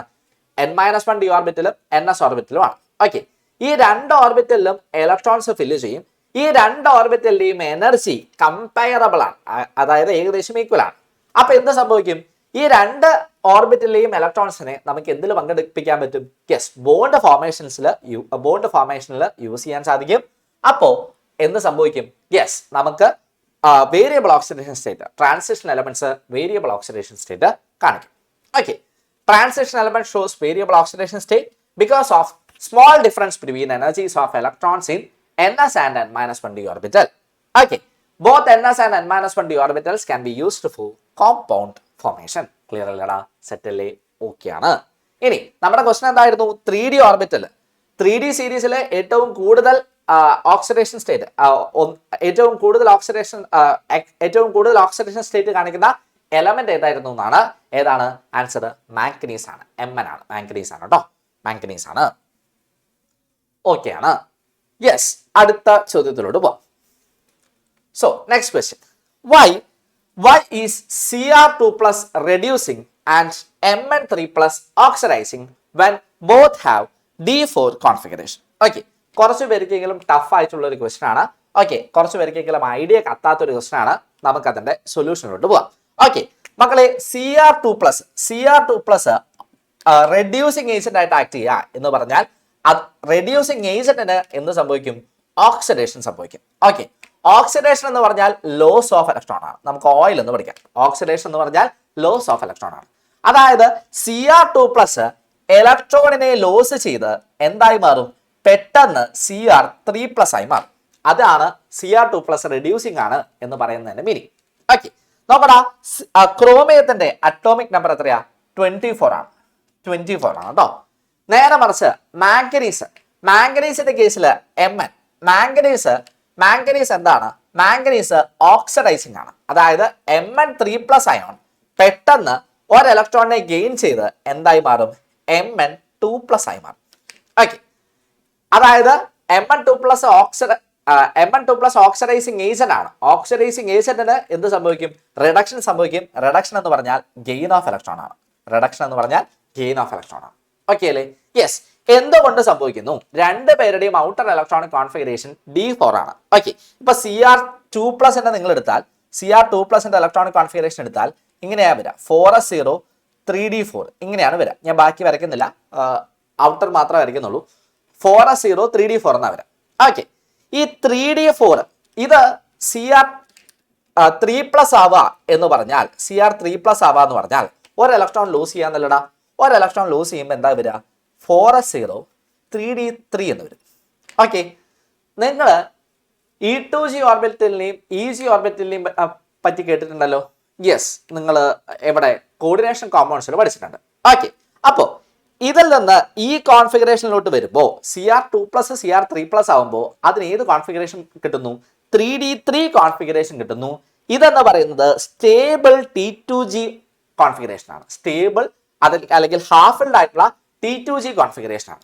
ഓക്കെ, അതുകൊണ്ടാണ് CR2+ എന്ത് ചെയ്യുന്നത്? റെഡ്യൂസിങ് ആയത്. ഐഡിയ കത്തിയോ? ക്ലിയർ അല്ലേ? ഓക്കെ ആണ്. നേരെ മറിച്ച് Mn3+, Mn2+ ആവാനുള്ള റീസൺ, അതായത് Mn3+ ഓക്സിഡൈസിങ് ആവാനുള്ള റീസൺ നോക്കടാ. മാംഗനീസിന്റെ കേസിൽ Mn2+ന്റെ ഇലക്ട്രോണിക് കോൺഫിഗറേഷൻ എഴുതിയാൽ അത് വരിക 4s0 Mn3+ എഴുതിയാൽ Mn3+ എഴുതിയാൽ 4s0 3d4 ആണ്. ഓക്കെ, അപ്പോ ഇതിനും Mn3+, 2+ ആയി മാറുമ്പോൾ അതിന്റെ കോൺഫിഗറേഷൻ എങ്ങനെ വരും? 4s0 3d5 എന്ന് വരും. ശരിയല്ലേ? 3d5 കോൺഫിഗറേഷൻ എന്ന് പറഞ്ഞാൽ ഹാഫ് ഫിൽഡ് ഇലക്ട്രോണിക് കോൺഫിഗറേഷൻ അല്ലേ? അതിന് എക്സ്ട്രാ സ്റ്റെബിലിറ്റി കിട്ടില്ലേ? എക്സ്ട്രാ സ്റ്റെബിലിറ്റി കിട്ടുന്നതുകൊണ്ട് Mn2+ എപ്പോഴും Mn3+ എപ്പോഴും Mn2+ ആവാൻ ശ്രമിക്കും. അതുപോലെ CR2+ എപ്പോഴും CR3+ ആവാനും ശ്രമിക്കും. That is CR2+ is reducing and Mn3+ is oxidising. Okay ആണ്, സെറ്റ് ആണ്. അത് സാധാരണയായി ഡൗട്ട് ചോദിക്കാനുള്ള ഒരു ക്വസ്റ്റൻ ആണ് കേട്ടോ. Yes, this is due to the extra stability of CR3+ and Mn2+ ions. CR2+ loses one electron, its configuration becomes D3, which is equal to the stable half-filled T2G3 configuration. So CR2+ readily loses electron and act as a reducing agent. Okay, and when Mn3+ gains one electron, it attains the stable half-filled electronic configuration, that is D5 configuration. So Mn3+ act as an oxidizing agent. Clear അല്ലടാ? Set അല്ലേ? Okay ആണ്. Then അങ്ങനെയാണെങ്കിൽ മറ്റൊരു ചോദ്യം മക്കളെ, സാധാരണ മക്കൾക്ക് doubt വരാനുള്ള ക്വസ്റ്റൻ ആണ്. നോക്കി പഠിക്കുക. ഇതെങ്ങാനും വന്നാൽ 2 മാർക്കിനോ 3 മാർക്കിനോ ആണ് കേട്ടോ. യെസ്, ദെൻ അടുത്ത ചോദ്യം. Atomic radii of zirconium and hafnium are almost identical. Justify. Yes, ഇത് നമ്മൾ തന്നെ പറഞ്ഞതാണ്. കോൺസിക്വൻസസ് ഓഫ് ലാന്ത്രോയിഡ് കോൺട്രാക്ഷൻ പറഞ്ഞപ്പോൾ നമ്മൾ പറഞ്ഞതാണ്. ഓക്കെ, റീസൺ പറ. സിർക്കോണിയം ഹോഫ്നിയും എന്താ പറയാ, അറ്റോമിക് റേഡിയോ സിമിലർ ആവാനുള്ള റീസൺ എന്താ? ലാന്ത്രോയിഡ് കോൺട്രാക്ഷൻ അല്ലേ? Yes, due to lanthanoid contraction zirconium and hafnium have similar radii and hence they are similar and hence have similar physical properties. Clear അല്ലേ? Set അല്ലേ? പ്രശ്നമൊന്നുമില്ലല്ലോ. Okay ആണ്. അങ്ങനെയാണെങ്കിൽ അടുത്തത് MnO4 is a purple colored crystal and it acts as an oxidant. How will you prepare manganese MnO4 from MnO2? Yes, അതായത് potassium പെർമാംഗനേറ്റിനെ manganese ഡയോക്സൈഡിൽ നിന്ന് എങ്ങനെയാണ് prepare ചെയ്യുക? ഇതാണ് നമ്മുടെ ക്വസ്റ്റ്യൻ. ഓക്കെ, ഞാൻ വീണ്ടും പറഞ്ഞു, ട്രാൻസിഷൻ എലമെന്റ്സിന്റെ കോമ്പൗണ്ട്സിന്റെ പ്രിപ്പറേഷൻ വളരെ വളരെ ഇമ്പോർട്ടന്റ് ആണ്. എക്സാമിന് സ്ഥിരമായി ചോദിക്കുന്ന ഒരു ചോദ്യമാണ്. ഓക്കെ, യെസ്, അപ്പോൾ ഇതിലോട്ട് പോവാം. പൊട്ടാസ്യം പെർമാംഗനേറ്റ് നമ്മൾ ഇൻഡസ്ട്രിയലി അല്ലെങ്കിൽ കൊമേഴ്ഷ്യലി പ്രിപ്പയർ ചെയ്യുന്നത് മാംഗനീസ് ഡയോക്സൈഡിൽ നിന്നാണ്. ഓക്കെ, ഈ പൊട്ടാസ്യം പെർമാംഗനേറ്റ് പ്രിപ്പയർ ചെയ്യുന്ന അതിന്റെ ഓർ എന്ന് പറയുന്നത് പൈറുലോസൈറ്റ് ആണ്. അതിന്റെ ഫോർമുലയും MnO2 തന്നെയാണ്. ഓക്കെ, ഫസ്റ്റ് ഓഫ് ഓൾ ഈ മാംഗനീസ് ഡയോക്സൈഡിനെ നമ്മൾ എന്ത് ചെയ്യുന്നു? പൊട്ടാസ്യം ഹൈഡ്രോക്സൈഡ് വെച്ച് ഫ്യൂസ് ചെയ്യുന്നു. ഓക്കെ, അങ്ങനെ ഫ്യൂസ് ചെയ്ത് നമുക്ക് പൊട്ടാസ്യം മാംഗനേറ്റ് കിട്ടും. K2MnO4 കിട്ടും. ഓക്കെ, K2MnO4 കിട്ടും. 2MnO2 plus 4KOH plus O2 gives 2K2MnO4 plus 2H2O. Potassium manganate ആണ് കിട്ടിയത്. ഓക്കെ, നമുക്ക് എന്താ വേണ്ടത്? പൊട്ടാസ്യം പെർമാംഗനേറ്റ് ആണ്. ഈ K2MnO4 എന്ന് പറഞ്ഞാൽ അവിടുത്തെ ചാർജ് എന്താ വരിക? K2 എന്ന് പറഞ്ഞാൽ +2 ആ വരിക. ഓക്കെ, അപ്പൊ MnO4 2- ആണ്. ഓക്കെ, നമുക്ക് വേണ്ടത് MnO4 -1 ആണ്. ഓക്കെ, ചാർജ് എന്ത് വേണം? -1 ആണ്. ഓക്കെ, അതായത് പൊട്ടാസ്യം മാംഗനേറ്റിനെ പൊട്ടാസ്യം പെർമാംഗനേറ്റ് ആക്കാനായിട്ട് ഞാൻ ഈ അയോണിനെ മാത്രം എടുക്കുകയാണ്. ഈ അയോണിന്റെ ചാർജ് എന്താ വരിക? MnO4 2- ആണ്. യെസ്, അതിനെ എന്ത് ചെയ്യുന്നു? ഇലക്ട്രോളിറ്റിക്കലി ഓക്സിഡൈസ് ചെയ്യുന്നു. അതിനെന്ത് ചെയ്യുന്നു? ഇലക്ട്രോളിറ്റിക്കലി ഓക്സിഡൈസ് ചെയ്യുന്നു. ഇലക്ട്രോളിറ്റിക്കലി ഓക്സിഡൈസ് ചെയ്യുക എന്ന് പറഞ്ഞാൽ ഹൈഡ്രജൻ ആഡ് ആവാണ് അവിടെ ചെയ്യുന്നത്. So 4H plus MnO4 2- plus 4H plus gives 2MnO4- plus MnO plus 2H2O. അതായത് അവിടെ നമുക്ക് എന്ത് ഫോം ചെയ്യും? പെർമാംഗനേറ്റ് അയോൺ ഫോം ചെയ്യും. അപ്പോൾ മക്കൾ ചോദിക്കും, സാറേ ഇവിടെ പെർമാംഗനേറ്റ് അയോൺ അല്ലേ ഉള്ളൂ, നമുക്ക് പൊട്ടാസ്യം പെർമാംഗനേറ്റ് വേണ്ടേ? വേണമെങ്കിൽ എന്ത് വെച്ച് ട്രീറ്റ് ചെയ്താൽ മതി? പൊട്ടാസ്യം ക്ലോറൈഡോ അല്ലെങ്കിൽ ഏതെങ്കിലും ഒരു കോമ്പൗണ്ട് വെച്ച് ട്രീറ്റ് ചെയ്താൽ നമുക്ക് എന്ത് കിട്ടും? പൊട്ടാസ്യം പെർമാംഗനേറ്റ് ആവും. ഓക്കെ, ഈ അയോൺ ഫോം ചെയ്യലാണ് ഏറ്റവും ഇമ്പോർട്ടന്റ് ആയിട്ടുള്ള സ്റ്റെപ്പ്. ഇങ്ങനെ എഴുതി വെച്ചാലും ഫുൾ മാർക്ക് കിട്ടും. പക്ഷെ ഇക്വേഷൻസ് ബാലൻസ്ഡ് ആവണം. അപ്പൊ മക്കള് ഇക്വേഷൻ എഴുതി പഠിക്കണം കേട്ടോ. ഓക്കെ, ഈ നമ്പേഴ്സ് ഒക്കെ അങ്ങോട്ടും ഇങ്ങോട്ടും കൺഫ്യൂസ് ആവാൻ സാധ്യതയുണ്ട്. കൺസെപ്റ്റ് പഠിക്കുക, എന്നിട്ട് എഴുതി മാത്സ് ഒക്കെ നമ്മൾ പഠിക്കില്ലേ, അതുപോലെ എഴുതി പഠിക്കണം കേട്ടോ. യെസ്, ഓക്കെ ആണ്. ദെൻ അങ്ങനെയാണെങ്കിൽ 10ാമത്തെ ചോദ്യം, write any 3 applications of D and F block elements. D and F block എലമെന്റ്സിന്റെ ഏതെങ്കിലും 3 ആപ്ലിക്കേഷൻസ് എഴുതാനാണ് പറഞ്ഞിരിക്കുന്നത്. ഓക്കെ, 3 അല്ല അല്ലെ, നമ്മുടെ കയ്യിൽ ഒരുപാട് ആപ്ലിക്കേഷൻസ് ഉണ്ട്. ഓക്കെ, ഒന്നാമത്തെ applications, yes, titanium oxide is used for pigment industry and manganese trioxide used in dry cell industry. Titanium oxide നമ്മൾ എവിടെ യൂസ് ചെയ്യാറുണ്ട്? പിഗ്മെന്റ് ഇൻഡസ്ട്രിയിൽ, അതായത് ഡൈസ്, കളേഴ്സ്, നമ്മുടെ ലിപ്സ്റ്റിക്, അതുപോലുള്ള കളേഴ്സ് റിലേറ്റ് ചെയ്ത് വരുന്ന ഇൻഡസ്ട്രിയിൽ ടൈറ്റാനിയം ഓക്സൈഡ് യൂസ് ചെയ്യാറുണ്ട്. അതുപോലെ തന്നെ മാംഗനീസ് ഓക്സൈഡ് ഡ്രൈ സെൽ ബാറ്ററിയിൽ യൂസ് ചെയ്യാറുണ്ട്. ഇനി ഡ്രൈ സെൽ ബാറ്ററിയിൽ മാംഗനീസ് മാത്രമല്ല യൂസ് ചെയ്യാറ്, ഏതൊക്കെ?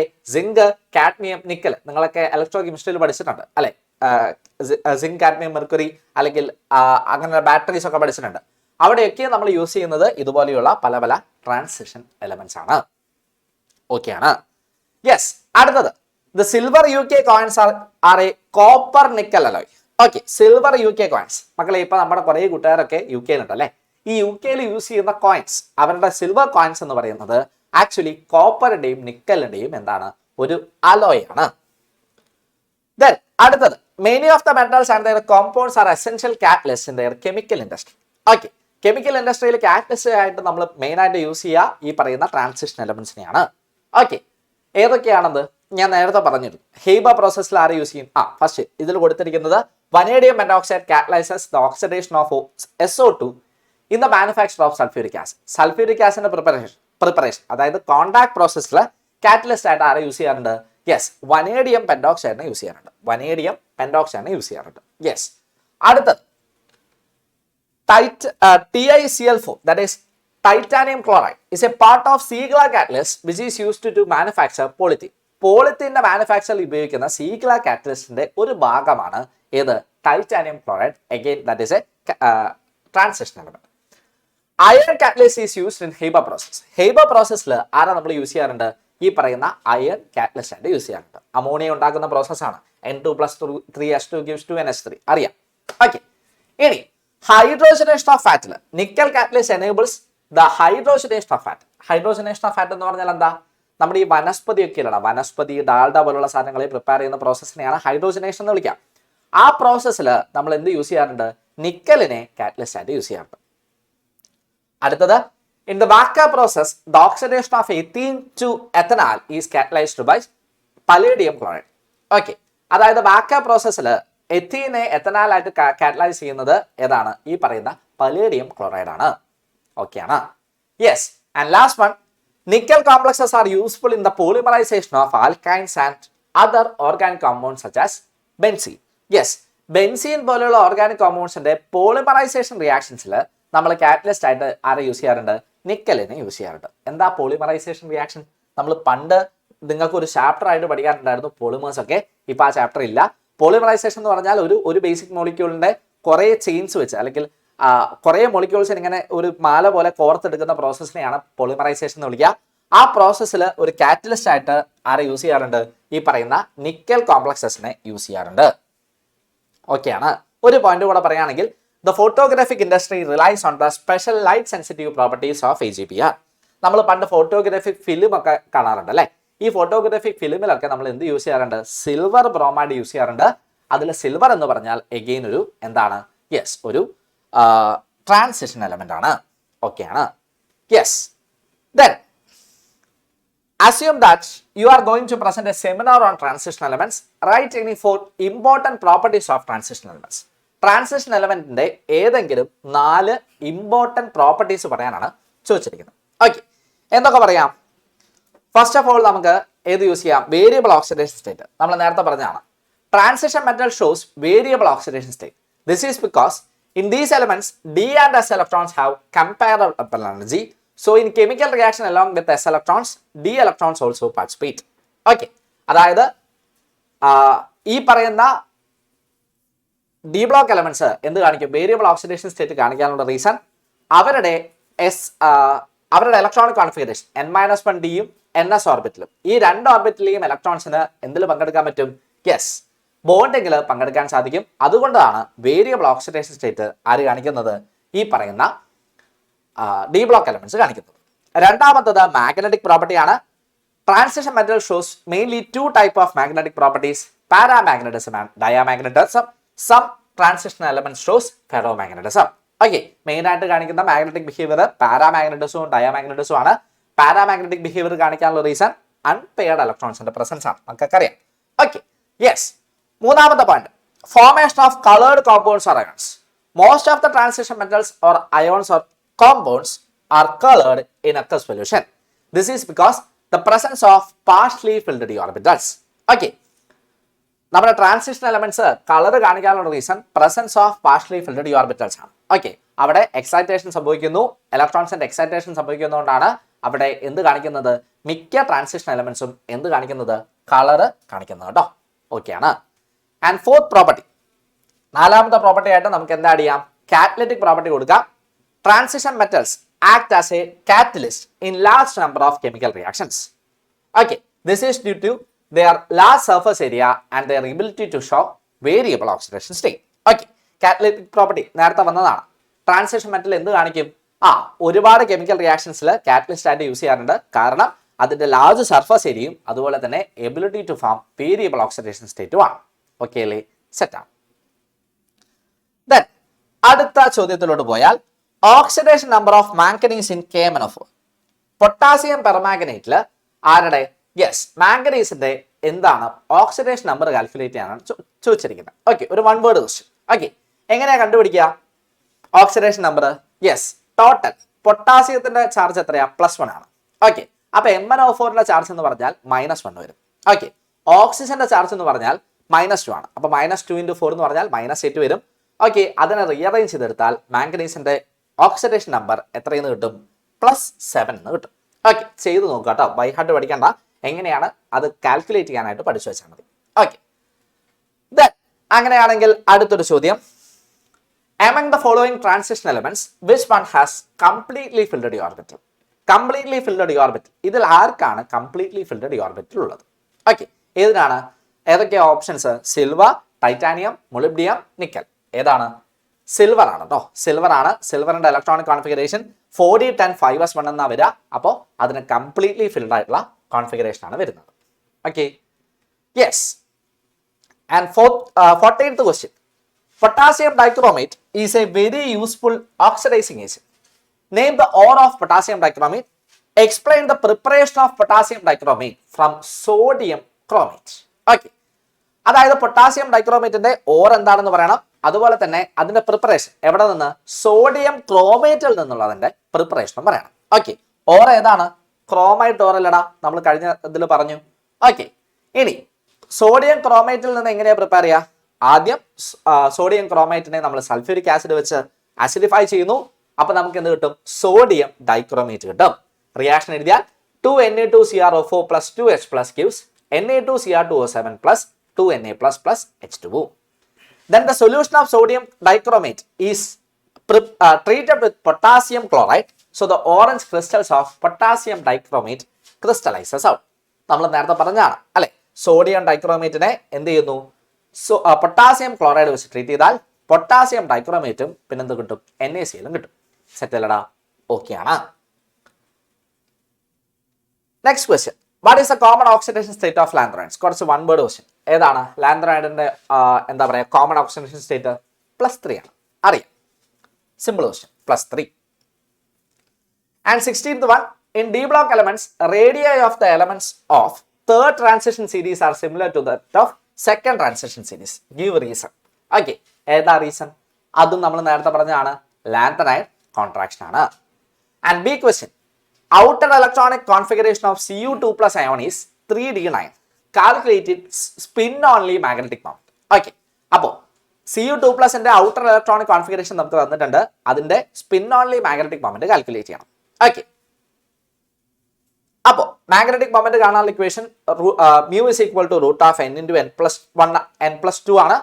ഓക്കെ, എന്നിന്റെ വാല്യൂ ഇവിടെ നോക്കി 3d9 അല്ലേ? 3d9 എന്ന് പറയുമ്പോൾ അൺപെയർഡ് ഇലക്ട്രോൺസിന്റെ എണ്ണം എങ്ങനെയാ വരിക? യെസ് 3D9 ഒന്ന് വരച്ചു നോക്കി 3D9 1 2 3 4 5 6 7 8 9 ദാ ഒരെണ്ണം മാത്രമാണ് അൺപെയർഡ് ആയിട്ട് വരാം. സോ എന്നിന്റെ വാല്യൂ 1 ആണ്. mu is equal to root of n into n plus 2 that is 1 into 1 plus 2 ചെയ്തെടുത്താൽ നിങ്ങൾക്ക് എത്ര കിട്ടും 1.73 bm എന്ന് കിട്ടും. 1.73 bm. Okay, next question. What is the magnetic moment of an atom having D10 configuration? D10 configuration കാണിക്കുന്ന ഒരു എലമെന്റിന്റെ എന്ത് magnetic moment ആണ് ചോദിച്ചിരിക്കുന്നത്. ഓക്കെ, D10 കോൺഫിഗറേഷൻ എന്ന് പറഞ്ഞാൽ എങ്ങനെയാ വരിക? കംപ്ലീറ്റ്ലി ഫിൽഡ് അല്ലടാ, എല്ലാതും എന്തായിരിക്കും കംപ്ലീറ്റ്ലി ഫിൽഡ് ആയിരിക്കും. 2 4 6 8 10 അൺപെയർഡ് ഇലക്ട്രോൺസ് ഉണ്ടോ? ഇല്ല. അപ്പൊ അതിന്റെ മാഗ്നറ്റിക് മൊമെന്റ് കാണിക്കാൻ പറ്റുമോ? ഇല്ല. അതിന്റെ മാഗ്നറ്റിക് മൊമെന്റ് 0 ആയിരിക്കും. സെറ്റ് അല്ലടാ? ഓക്കെ ആണ്. സോ ഇത്രയും ക്വസ്റ്റ്യൻസ് ആണ് നമുക്ക് ഈ ചാപ്റ്ററിൽ പറയാനുള്ളത്. യെസ്, അപ്പൊ നമ്മൾ 2 ചാപ്റ്റേഴ്സ് അടിപൊളിയായിട്ട് ചെയ്തു. മക്കള് ഓണം എക്സാംസ് ഒക്കെ അടിപൊളിയായിട്ട് അറ്റൻഡ് ചെയ്യണം കേട്ടോ. ഓക്കെ.